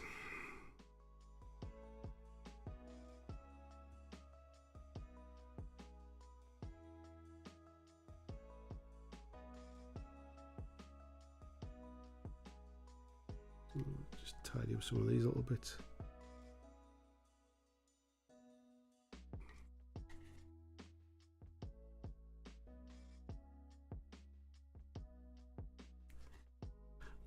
We'll certainly not be painting the whole of this mini tonight, that's for sure. It'll give me an opportunity to try some of the colours and some of the washes and stuff. I think what we'll do is we'll maybe try one of the browns on the deck there, and then try a wash over the top of it.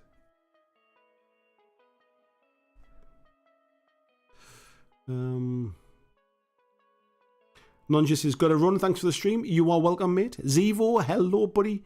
Says, thinking about backing it on Kickstarter. Have you any thoughts on the paints? So, I think this is. I've tried a few of them now, and I think this is probably as good a point as any to kind of give some thoughts on what I've tested so far. What I would say is, so far, pretty impressed with the paints, really, to be fair. So the reds that I started to use there, the reds went on lovely and matte. Nice coverage. Really nice. The metallics, very impressed with the metallics. Definitely feel like they're kind of... I've not used the Vallejo metallics that everybody raves about for the silvers, but these I would say are the best metallics I've used. Definitely went on nice and smooth, nice shine to them. So far so good with those. The creamy colour, I've just put on one coat. It definitely needs a second coat, so I cannot really comment on that yet. But what I would say is it's not chalky. It still hasn't separated the colours. The colours on the wet palette haven't separated and kind of dropped apart. It's gone on really, really smooth. It's got a lovely matte finish to it. And again here, I airbrushed this with the grey, and it went through the airbrush really nice. Again, went on nice and smooth. No issues with that. I'm using the heatsink bronze here on this model, and again, it's going on really, really nicely. What I would say is they feel like a really nice set of paints. If you're in the market for some new paints, I would certainly kind of recommend giving them a try.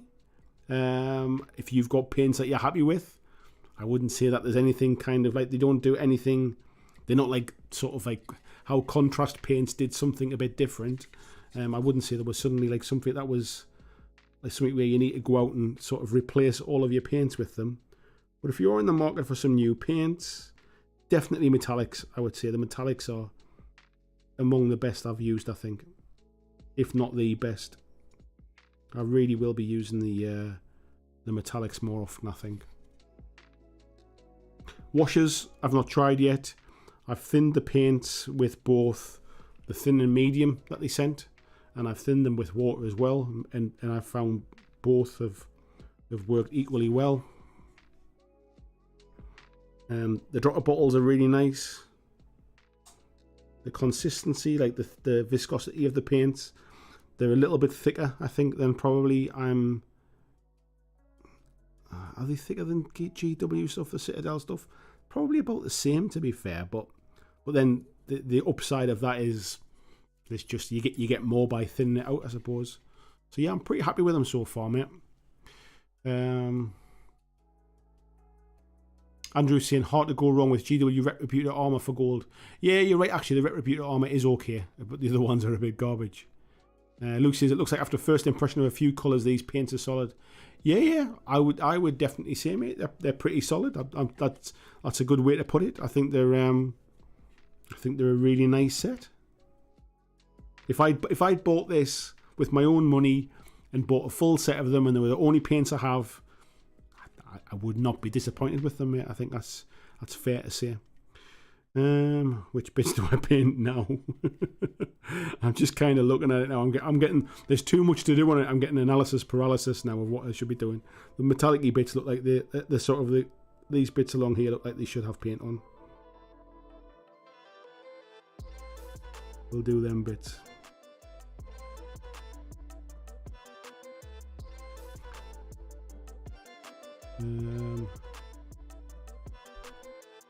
Super Pokemon says, even if you don't like playing Curse City, the minis are great for Warcry.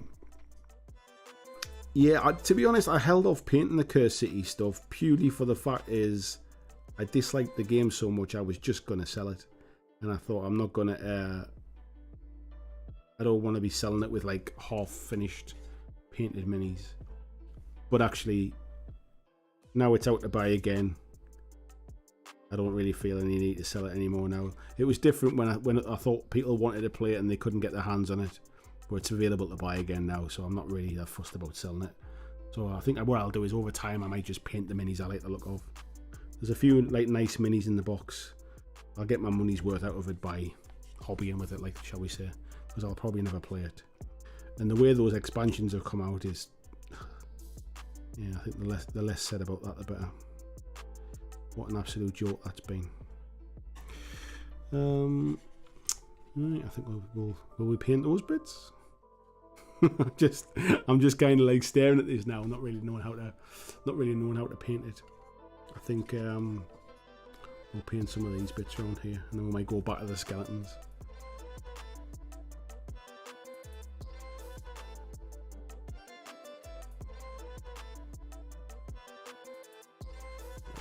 That leads into there. It looks like that should need painting on it as well, I think. I did see a painting tutorial on this actual airship, and the guy sprayed the whole thing kind of like gold or bronze and then painted in the grey bits. But the reason I didn't do that was I wanted to actually test out the metallics on this one specifically. So that was why I decided to do it in this order, but I'm not sure it's the best order to do it in. But for what I was trying to achieve, it was the right thing to do. I think we'll paint those as well. Red Rose Wargaming, good evening, Anna. How are you doing? Nice to see you. Bob Duckington says, I collect paints, but it's less collecting and more oh shit I've got. I have 1,000 paints buying random paints I need for projects of several decades. Yeah, my worry about overbuying paints is like when they start to dry out and stuff like that, and they kind of go off a bit. It hasn't really happened to me, to be fair, but I've got this kind of probably like irrational fear of that happening. So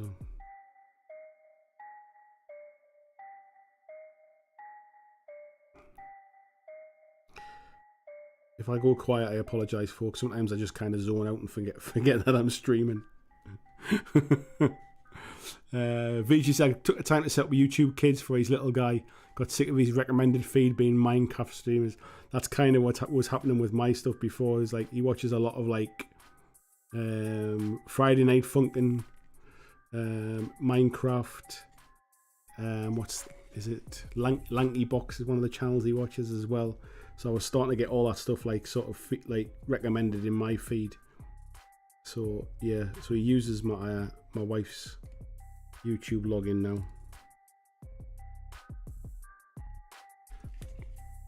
So now her feed is full of kids stuff.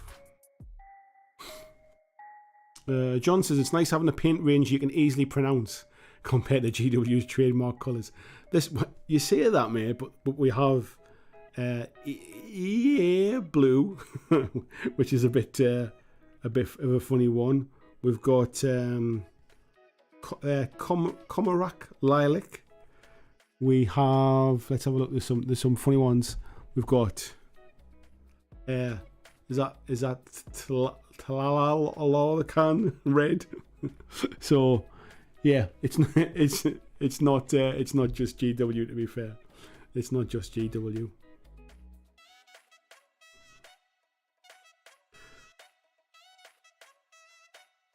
Right. Mighty Dice says his eyes are getting heavy, so it's bedtime for him. Thanks for the motivation to put some paint down. I wasn't planning it on. Well, that is awesome, mate. It's good to see that a little bit of painting happened and that you had a little bit of motivation there. You know what? I'm not going to wreck this brush. I might as well just use a bigger brush, I think, for this. Put a little bit more paint in the wet palette.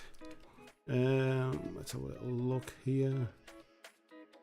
Tizzy Brain Drain says, yeah, he prefers the drotter bottles over pots. Let me skip ahead a little bit here. Anna saying, the consistency of Pro Acrylic is amazing, I've found. Very matte. I use both Vallejo and Scale 75 too. Yeah, I've heard lots of good things about Pro Acrylic and Scale 75. It's just accessibility for me, as I said. I don't know anywhere that sells it, so I'd have to start buying it like online and stuff, which is a bit of a pain when you don't need much. Bob said I pick up a couple to see how they work and then fill gaps. Yeah, but he's already got a lot of army painter stuff. Yeah, there's not a 15-minute delay, mate. I'm just miles behind. it's me that's delayed on the stream. I'm just miles behind the chat. That's why I've just skipped ahead there in case I've missed any bits out. Thanks, Ed, for watching, mate. Cheers, buddy. Kaleo says, just hopped in. I find new to me paint brands irresistible. Must try them all. Do you know what it is? I think I'm starting to find this now, that there are people who are like paint collectors, and I don't think I realized that was a thing. So when I'm saying like I'm not really sure who like a new paint range is aimed at, bearing in mind we already have lots of paint ranges. Like it's almost a case of like, or like this new company have decided to bring out their own tin of baked beans, and it's like there's already loads of people make baked beans. Are we really sure that we need another tin of baked beans? That's kind of how I've generally seen paint ranges in the past. I don't think I realised that paint collectors is a thing, and people like to have lots of different paint ranges and try them all out and test them and stuff. So yeah, maybe that's an oversight on my behalf, just because it's purely not how I've collected paints. Yeah, Luke's saying, yeah, in this hobby there are collectors of everything. You're absolutely right, mate. And he's saying, yeah, the industry knows it. The industry does know it, mate. And I think it's, like I say, it's a bit of an oversight on my behalf there. I just don't think I realised that was a thing. But from some of the chat that we've had tonight, it's very blatantly obvious. There are some people who will, I forget who it was. It might have been Type 40 Tardis. Said he's just taken delivery of the Too Thin Coat paints, and he's already backed this Kickstarter here. So I'm assuming he's a bit of a paint collector. So there you go. These paints are designed for whoever wants to buy them. However, that said, they do feel like a really nice set of paints. And if I was in the market for a full new set of paints, I think I'd actually I'd be quite happy with this. But this is the thing, isn't it? It's like if I went and bought Vallejo paints and tried them out doing something similar, I might love Vallejo paints. If I went and tried Pro Acrylic paints and tried them, I might absolutely love them. It's like it's not a cheap thing to kind of like to dive in and replace your paint line, if you like, or buy a full paint line. I guess if you're going to do it, Kickstarter is not a bad way to do it and get a good price for it. I think they're due to deliver, was it May next year, I think it said on the Kickstarter. So I'm not being particularly in it here, folks, because I'll tidy those up with the greys later on. But see what we'll do. We'll paint through some of that banding there.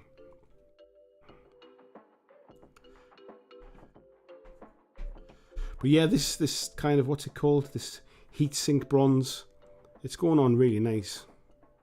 I've no complaints about this.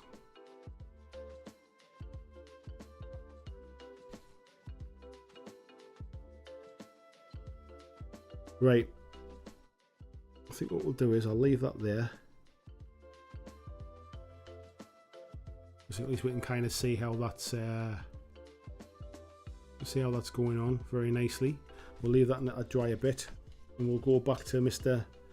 Fisk and put a second coat of the cream onto his suit and see how that takes. That was the Phantom Ivory that we were using. Vijay saying, now I want to collect big beans. Bob says, problem with Kickstarter is you have no idea if the product will even turn up or the quality until it's way too late. I guess that, well, you don't know what the quality is like of the paints until you buy them anyway, regardless of whether it's Kickstarter. But I know what you mean about Kickstarters not turning up. The thing is with Kickstarter is you're going to get a good deal by buying early in this case. However, there's like you could just wait until they hit the shelves. It's entirely up to you. I'm not a huge fan of Kickstarter, if I'm perfectly honest. So I'm not really pushing Kickstarter, that's for sure. Double Dip says, what didn't you like about Curse City? I'm curious because I've been tempted to buy it, mainly to try and lure some board gaming friends to play minis games. I just felt the gameplay was really, really dull. It was grindy. It was uninspiring. The enemies didn't really feel any different to each other. There was some of the rules I felt were a little bit just a bit dull, like the way certain things worked. There was periods of time when if you wiped certain things off, you had to wait for things to spawn again, and you could almost have a full turn where you were just wandering around and nothing was really happening. I just didn't find it very fun.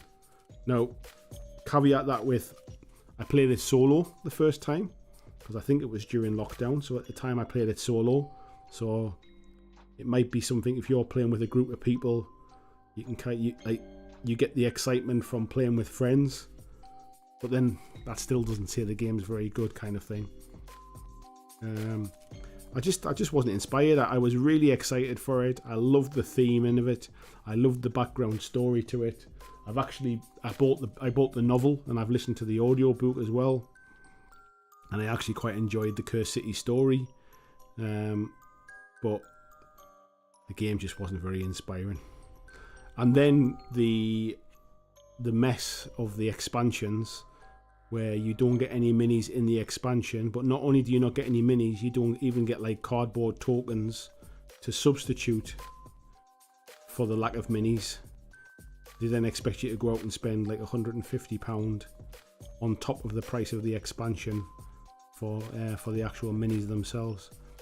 I just think it's been really badly handled, the whole Curse City thing.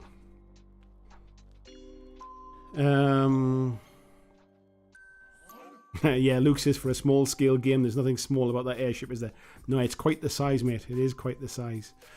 Greg says, I got 2 thin coats all in. Same thing, great paint, but nothing mind-blowing. I think after speed paint and contrast, now normal paint is just paint. I think that's it, mate. I mean, even the whole contrast thing now, like, contrast was quite a step forward in terms of like a different paint range that did something different. But now we've got speed paint. We've got Vallejo doing like a paint range which is equivalent of like contrast and speed paint. Like, even that's getting to that situation now where like it's just another range that does something similar. Like, there might be better colors, they might be like slightly better, like the way it goes down or anything like that. But I'm not a paint collector, so maybe I don't see the appeal in having 25 different brands all doing the same thing. Bob says there's a very sad man called Baked Bean Man who lives his life pretending to be a baked bean superhero. My God. Coffee and pistachios, take care, mate, and thanks for coming to watch the stream. Much appreciated. James said he had 10 Imperial Guards staring at him for months, so he decided to slap a load of contrast paint all over them. Cathartic. There's something really nice, isn't there, about just getting stuff finished. I'm behind you on that one, mate. K. Leo says Vallejo is my favourite brand, and then I took a chance on a Kickstarter. Huge minis, and love those. They're so quirky though.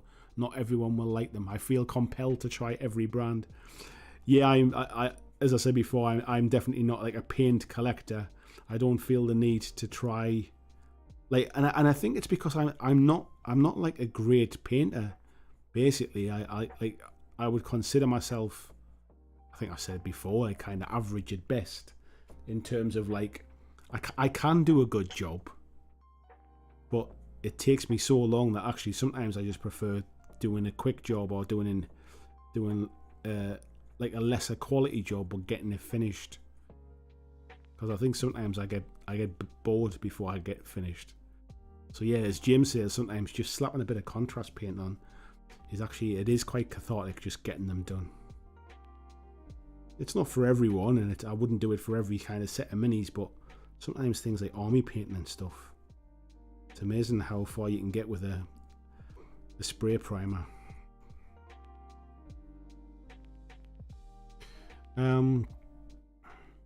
Zingbo says, I had a look at the TT Combat Paints Kickstarter, but the May 2023 delivery date seemed a bit far off for it to interest me.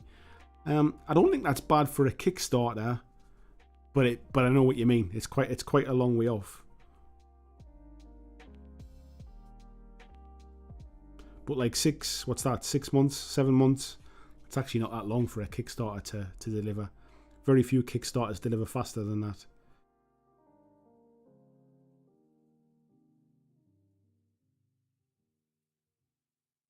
He says, I might back a few of the metallics or the red paints after your experience with them this evening. Yeah, what I might try and do is try and do something with the yellows as well, just to try the yellows out, because yellow is another one of those colours that people tend to not like very much. I don't know if I've got anything to paint yellow, that's the only thing, but we might try something out. Andrew says, the family and I are in the process of moving to a larger house, so all my modelling stuff's in storage. It takes up roughly 5 by 3 foot space. I tell you what, mate, I remember when we were moving as well, and packing up like all my boxed games and all my hobby stuff and my miniatures and that. Like, my wife was like, you need to go through this stuff and like sell some of it. So, like, sell some of this stuff that you're never going to use, because all you're doing is just moving boxes from house to house. And I know she's right, but it feels like a thankless task. Bob's saying, so now GW expansions aren't even including models. Yeah, for some reason, mate, the Cursed City ones don't. Now, I do wonder if it's because the models that are in the expansions ended up releasing on their own, and because of the whole Cursed City disappearing from sale, I don't know if there was some big kind of screw up somewhere. And so what they've decided to do is, because what they don't want to do is now undercut the models that already sell, they've basically kind of said, oh, like, it's whatever it is, 35 quid for the expansion, and then you just buy these models. And I think with the second expansion, which is also the final expansion, the one they've just been talking about, I don't think you can even play it without buying the models from the first expansion. And now the first expansion sold out. There's no reason to buy those models. It's just a bit of a mess, I think. Like, I'm not necessarily somebody that thinks that you need to keep up with GW stuff and you don't have to buy everything that comes out. But when it comes to things like those kind of games where they have expansions, like, I think you need to have played the first expansion to be able to play the second expansion. And now the first expansion isn't available. That's when it starts to get a bit like, this is just silly now. Right. Thoughts on the creamy colour? It's going on really smooth. It's going on really nice. It's not gritty. It's going to take a third coat, but then I like these kind of colours do. I'm painting a big patch of a really light colour. I'm going to have to let it dry and come back and give it another coat. But what I would say is it's going on nice. I'm not somebody who would ever normally paint this kind of colour, so it's hard to kind of say, like, a little bit of a gap there. we'll have to just call it a shadow.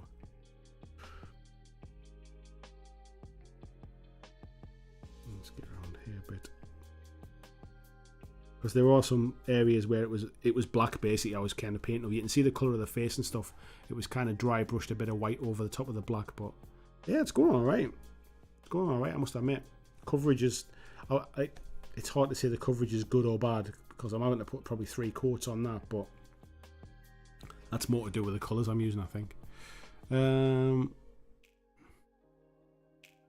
was that one?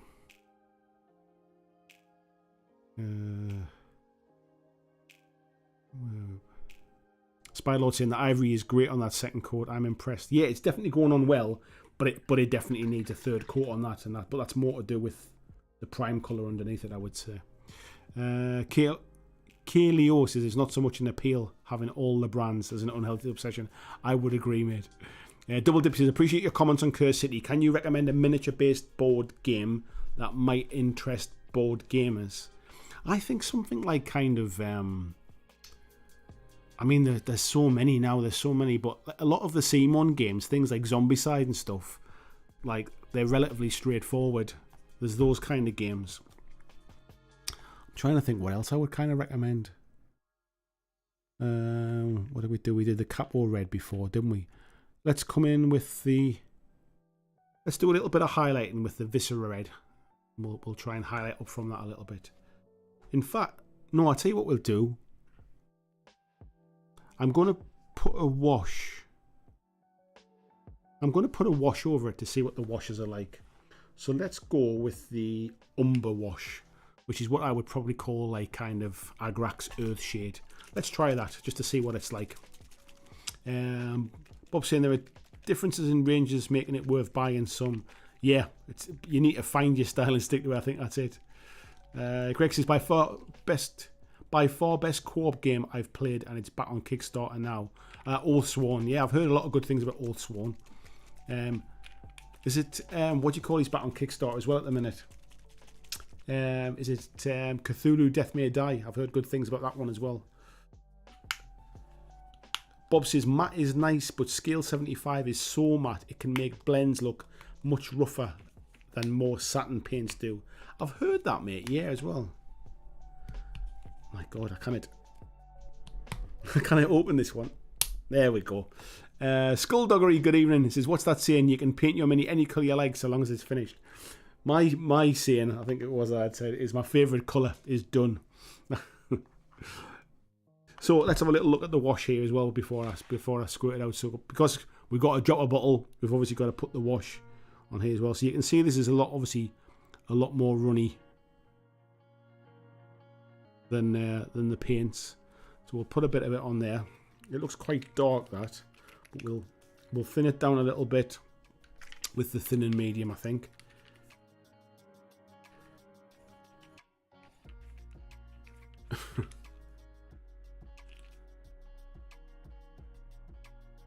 Put a couple of drops of that down just to thin it a touch, and then we'll get the brush, and I'll just use an old size 4 one,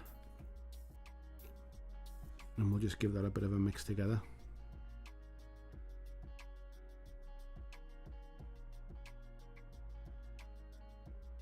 Right, let's try that.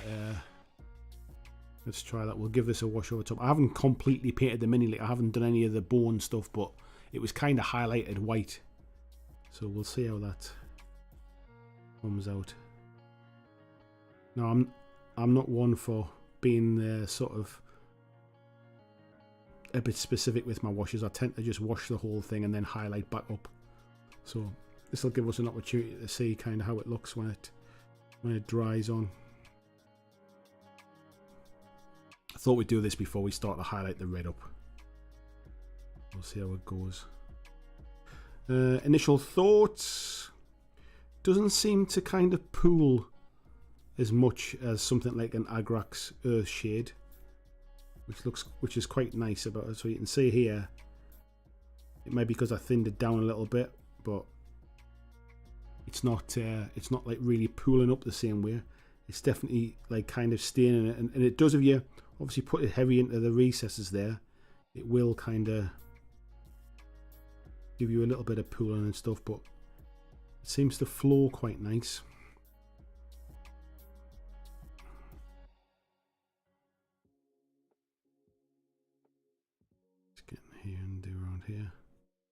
So what we'll do is we'll wash this, and then we can highlight it back up from this wash.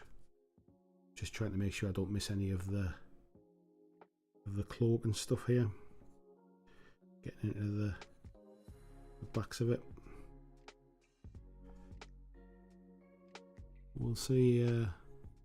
Quite like how that's not, like, it's not leaving that kind of tide mark that you get sometimes with Agrax. I've not used the army painter washers, so I can't really compare to them.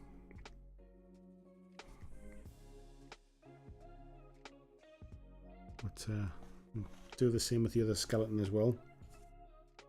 We've got some out here.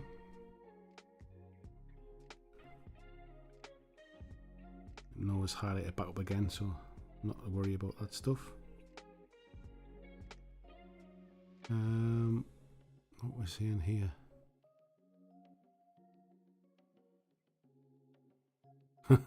Bob's saying flog the wife, more space and cash for models. Nah, to be fair, she's the breadwinner now, mate. I couldn't afford to flog the wife.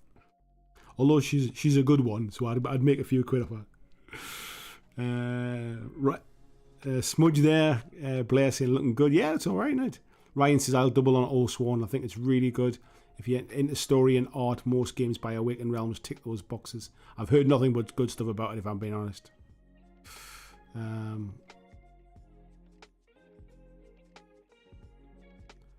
are we at here? Super Dungeon Explorer's been recommended there as well. Hellboy's been good. Hellboy I like as well. Bob says COVID didn't hit Curse City. It was the shipping lanes that bogged. No, sorry. I don't think it was. I wasn't blaming COVID for the issues. I think I said it. I think it came out during COVID, which meant that's why I played it solo, as opposed to playing it with a group of people. I think it was during a lockdown that we had here.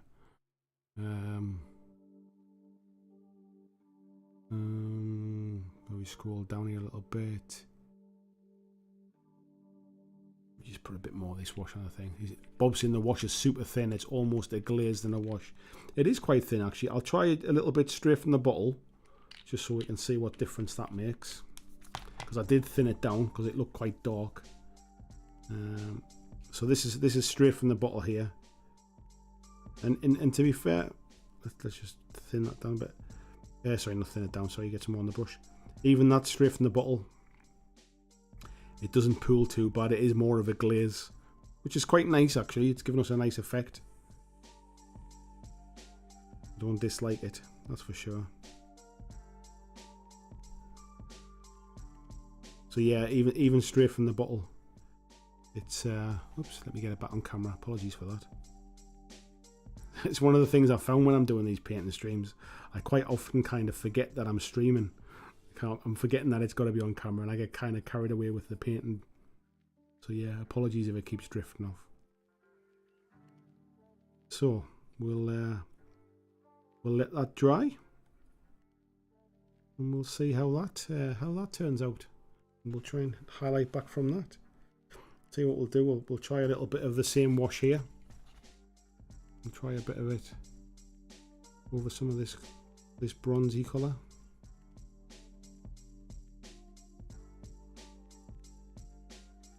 See how that comes on. Just put a bit more on the palette. Let me scroll down a touch here and cut on the chat. What was that one? Skulldurry said, "Do love a good umber wash. It gives a model a sense of character." Yeah, I know what you mean, mate. I mean, it's almost a case of like, you know, Agrax Earth Shade was always kind of like liquid magic, wasn't it? Like it basically just used to wash it over pretty much everything. But there's a reason why that became a bit of a staple, if you like. What do I think of this wash? I think I'll tell you when it dries, because at the minute I think I'm so used to using like an Agrax, which is a bit thicker than this. Although to be fair, I've not tried the new ones. This feels a bit thin for the effect I'm used to getting, kind of thing. But that might not be a bad thing. It's certainly not pooling as much. It's not getting those tide marks. So maybe it's not a bad thing.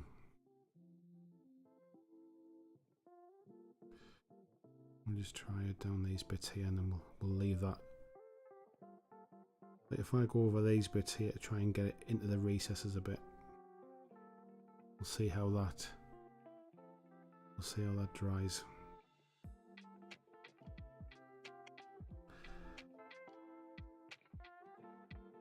I'm not sure about this yet. The wash. It might dry really nice, but I'll do some and not do some so we can see the comparison between the two. How we're doing for time? 20:11. Right. I tell you what we'll do is we'll have 5 minutes. We'll have a quick drink of water here because I haven't had a drink yet, and I'll catch up on some of the chat. VJ's taking a little one to school. Take care, mate. Take care, mate, I should say. I'll catch up with you later. Double Dip Sims. Yeah, seems odd that GW don't sell Blitz Bowl in the UK. Yeah, God, yeah, definitely. Especially Blood Bowl has a renewed interest. Especially with the new one that they're doing, which is like the kind of like the... Is it like a championship edition type thing? Excuse me. Explore Norfolk says a wife that supports you in your venture into the void of the unknown is a keeper in my books. I tell you what, I don't want to say it too loud because she might even be able to hear me, but she is absolutely 1 in a million. I fell on my feet the day we met and got together. Nemesis is also a good minis heavy game. Yeah, Nemesis, for what he's heard, may be the best game I have, but haven't played it yet. And Cthulhu Death May Die is an awesome game, very elegant. Sorry, I've heard a lot of good stuff about it. So, how we're doing here? Paint range wise, what would I say? Let's have a little look at the colours that we've got. So, we've got let me show you the different washes. We've got a good mixture of washers. Let me scroll them up here. You can see what we've got. So, these are the washers that we've got. Let me just have a look here. There's a red wash, which is actually quite like a darkish red, like a blood red type thing. Orange wash, which seems quite bright actually. Got a sienna wash. There's a flesh wash, which we haven't tried yet actually. A Ducat shadow. I'm not really sure what that is, but it looks. In fact, let's open it up and have a look and see what colour that actually is. I'll tell you what, they're a little bit hard to open the first time. So that Ducat shadow is kind of. Let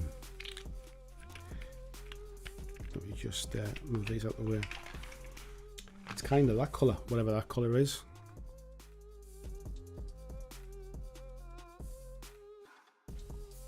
It's kind of like a yellowy orange, almost sepia, shall we say. In fact, if I get the sepia wash, I think there is a sepia wash. There's a yellow wash there. Red wash. There's a sienna wash. Let's put that one beside it and we can compare the two.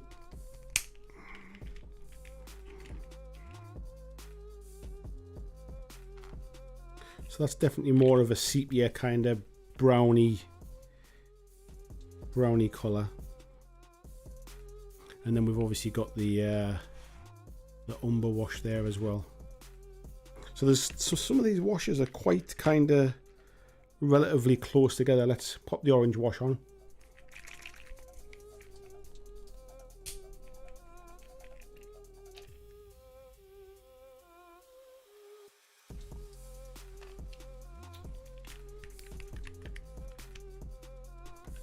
So this one's the orange wash. It's not that dissimilar. There's quite a lot of these washes are very quite kind of close. James is saying Ducat's the gold currency. That's right, mate, from Carnivale. So Ducat is a wash for golds. That probably sounds about right, mate. So that's that's like the goldy wash. But to be fair, the orange wash isn't that dissimilar, I would say. Let's have a look at the two different greens as well. We'll have a look and see what the two different greens are like. So this one is the warm green.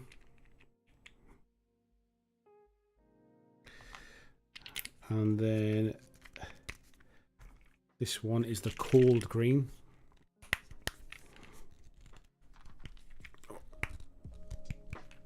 Quite tough to crack them open for that. That's it for the first one. Just kind of to break that little seal on them.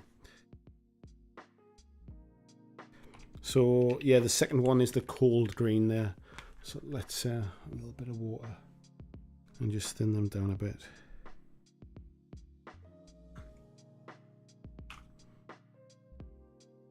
So you can definitely see there's a bit of a, in fact even that looks quite dark, doesn't it? That's kind of got like a bit of a browny, like moss colory green to it. So it looks a little bit different on the screen as to what it looks like in real life here, I think. And then you've obviously got that, which is much, I would say it's probably a bit bright for orc skin or something like that. Although it might be okay. You can kind of see that. You can see those difference there.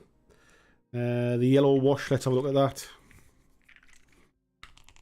See what how kind of bright it is.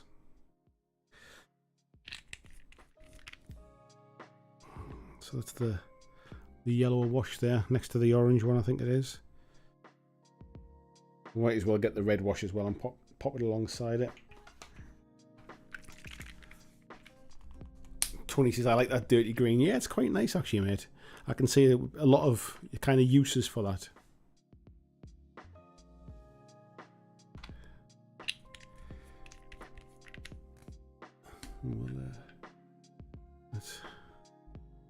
So there's the red. So the red's quite a dark red, really. It's almost got a little bit of burgundy to it, even a little bit. I think I would say it's not a bright red. So that's quite interesting. What we got left? Umber wash we've done. We've got a black wash, a purple wash. Let's have a look at the blue one. Yeah, Christian's saying the warm green definitely reminds him of the army paint and military shader. Ah, okay, mate. So here's the blue. We might as well put the purple down there as well, and I think we've done them all pretty much.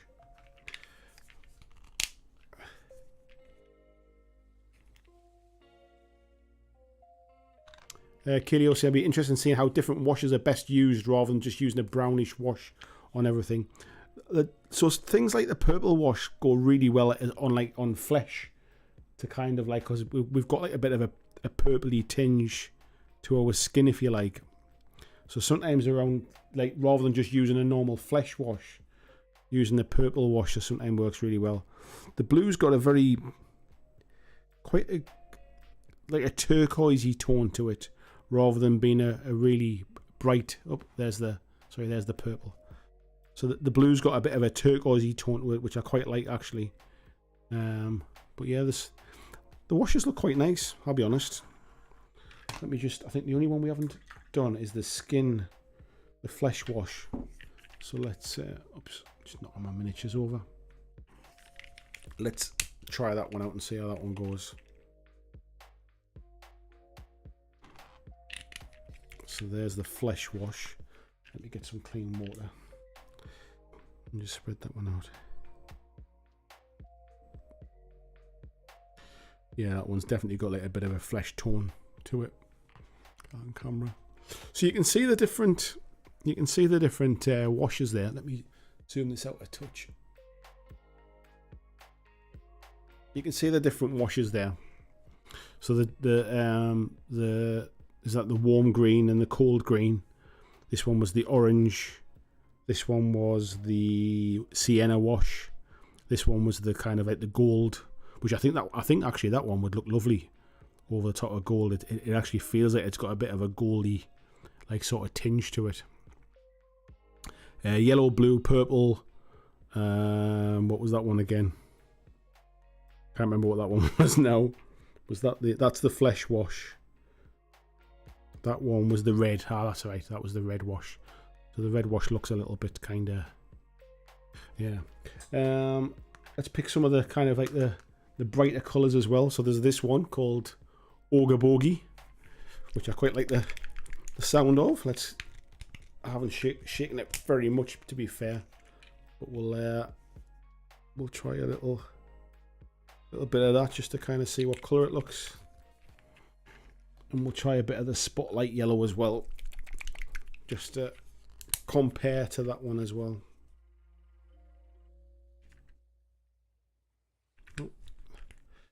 Kyle Rowan, hello buddy, how you doing? I've been impressed with your bit of painting that you've been getting on with recently, mate.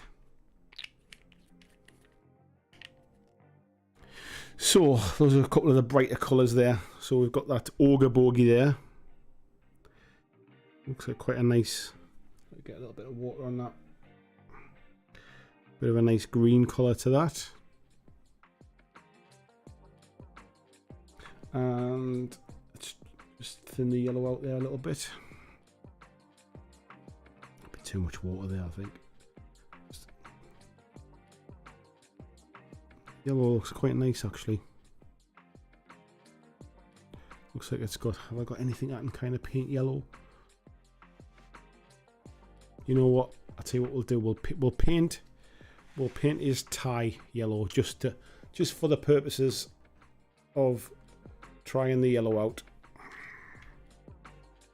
I might have thinned that down a little bit too much, but we'll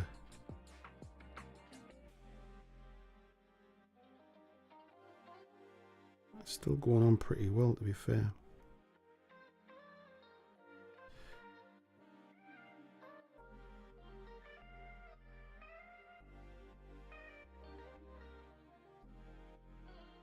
It's going all right, isn't it? I don't know if you can kind of see that. That's quite a nice yellow. Actually, it's probably a little bit brighter in the flesh, I would say. Let me just put a touch more yellow into that. Because I think I thinned it probably a little bit too much.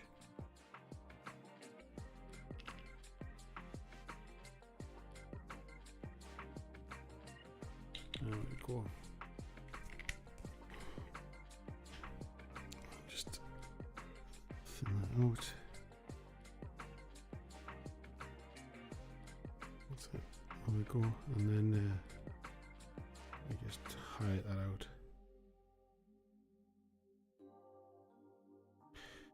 You know what? I like that yellow.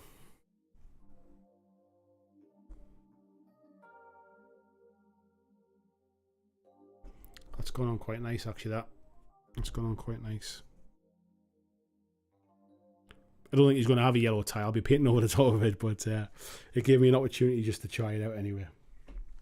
So, overall thoughts, I quite like them, actually.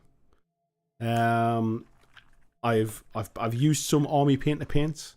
I've used some Vallejo paints. I've used P3 paints. I've used a lot of obviously Citadel paints. And how I would kind of rate these alongside them. Metallics have been fantastic. I've really liked the metallics. I think they've come out really nice. The paints I've used so far, the reds, the creams, they just, I mean, even if I go back to the shot of the paints still haven't separated out. I tend to find with my GW paints, if they're on a, excuse me, if they're on the wet palette for quite some time, they start to kind of separate out the colours. That cream has stayed together so nice. There's been no like separation in that. If I think about things like, if I think about colours like this frosted edge, this is the kind of thing that I think in my GW paints I would definitely see that like separating out in colours and stuff like that. I've not shook this one. I've done nothing with it. It's been lying around in a box for a few weeks, and I've only just stood them up tonight. There's some which are, I mean, that one's not even separated out. It's just not full. So you see in the bits of the empty bottle, really. I can honestly say I don't think there's any of the paints on the desk here that I can even show you have kind of like separated out. Where if I very quickly pick up a GW pot,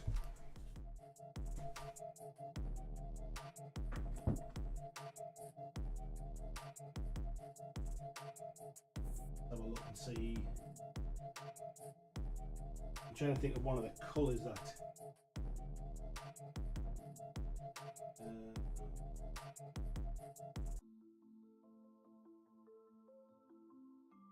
Let's have a little here. like this one, for example, if I've got like, so these are like Kislev flesh, for example. Look at the color of that. You can see in the side of it how it like separates out. You can actually see it moving in there as I'm moving it around. You can see how that separates out. Like if I give it a bit of a shake, you can see it all kind of mixes back together. But if I put some of it, if I put some of this on my wet palette,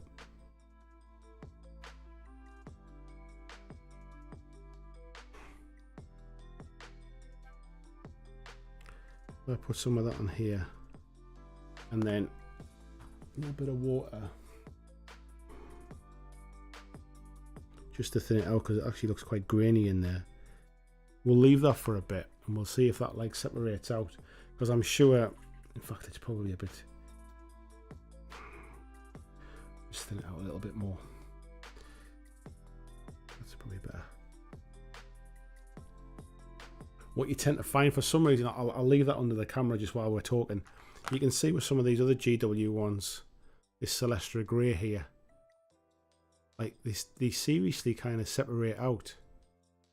But I can honestly say, like these just, I mean, I can pick any kind of colours at random. The darker colours are maybe not the best. Let's pick some of the lighter ones, some of the flesh colours and stuff.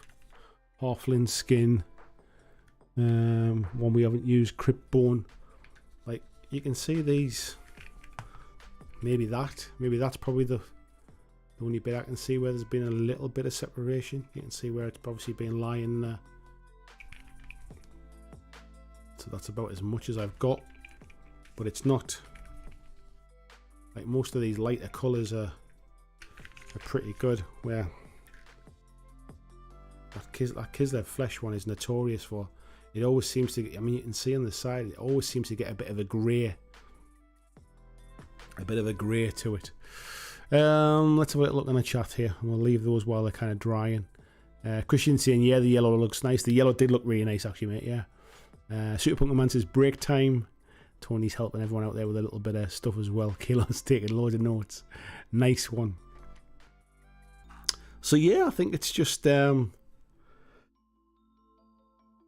been quite happy with them tonight, to be fair. I think I'll be using them a bit more, trying them out. My worry is I start using them and I start liking them, and then I run out of the samples I've been sent. Because these are 17ml bottles. What's a GW bottle these days, does it tell you? 12ml in the GW bottles, 17ml in the TT Combat ones. Have I got any Vallejo? Oh, I've got some Vallejo there.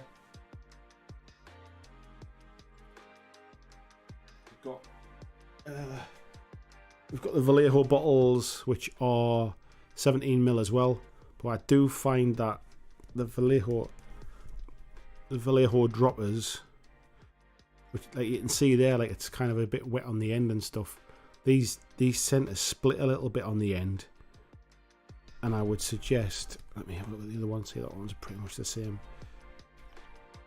Like these kind of big domed ones seem to split a little bit for me, and these ones that you get in the TT Combat ones, they feel a bit stronger.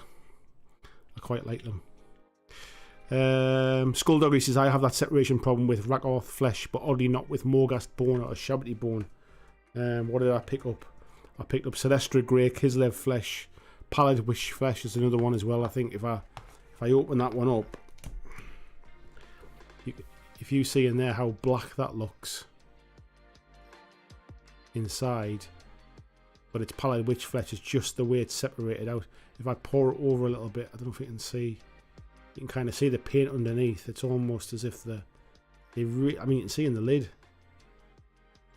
they really do separate out. Now granted, they've been standing a while, like I've not used them and stuff like that, but they do separate out. But these ones, like I say, these have been sitting around. They don't seem too bad at all.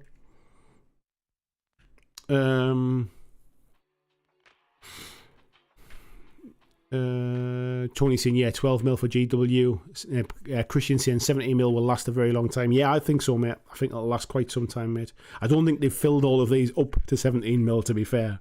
Certainly the washers are a lot. I think you can see there, if you look down in the bottle there, you can see that's not a full bottle. So they are just samples. I'm getting like kind of, there's probably about half a bottle of the wash there. So I haven't got like, I don't have as much as I'd like. Explore North says the TT Combat bottles are probably the same as what the vape e-juice companies use. I'm not familiar with them. I'm not a vaper, to be fair. Kalo says my pot of Pallid Witch separated and will never remix again, apparently. Yeah, that's what mine looks like a bit there, to be fair. And Tony saying, yeah, you shove it in Morghast, a very decent formula. James says he saved some of his GW paints with a drop of medium and then a few minutes in the vortex mixer. Yeah, that's the other thing as well. You can tend to bring them back to life, even just sometimes get like stirring them up as well inside before you mix them. Get like a coffee stirrer and kind of give them a bit of a stir up. But yeah, I mean that one just shows just how much of how much they really can saturate. I mean, give that a shake. I'm sure it'll mix back up again. I've got mixing balls in there as well, like so. Like if I give that a bit of a shake, like instantly they do come back. It's not the end of the world kind of thing, but my point being is that these really do seem to separate, where this stuff just seems to hold its own, as you can see there. I mean, that's been on there pretty much since the start of the stream, and nothing's kind of happened with it yet. Yeah, so yeah, quite happy with those, to be fair. We're 11 o'clock. I think I might as well start to kind of wrap things up now. Tonight's stream was never really about painting and finishing something. It was more about kind of just giving these paints a bit of a test. So yeah, thank you everybody for watching. If you've enjoyed the hobby hangouts, I think we've had some decent numbers tonight. Like for a hangout anyway. If you've enjoyed them, let me know. Come back in afterwards and put a comment on the video, just so kind of it tells the YouTube gods that you've enjoyed it and stuff. Let me know. If you want to do more of these hobby hangouts, please let me know. It motivates me to get my brushes out. I've not painted in 2 months, and it's been nice getting the brushes out and getting the paints out and doing some stuff. So let me know if it's something that you want to do again. And I will see you next Monday, which, don't forget, is Halloween. It's the deadline for the painting stream, for the monthly painting challenge. It's also the deadline for the Firefight Slow Grow challenge as well. Everyone's saying thank you for the stream. James is saying he got the brush out first time in ages. Awesome. Nice to see you as well. Ariel, Clive as well. Nice to see you, buddy.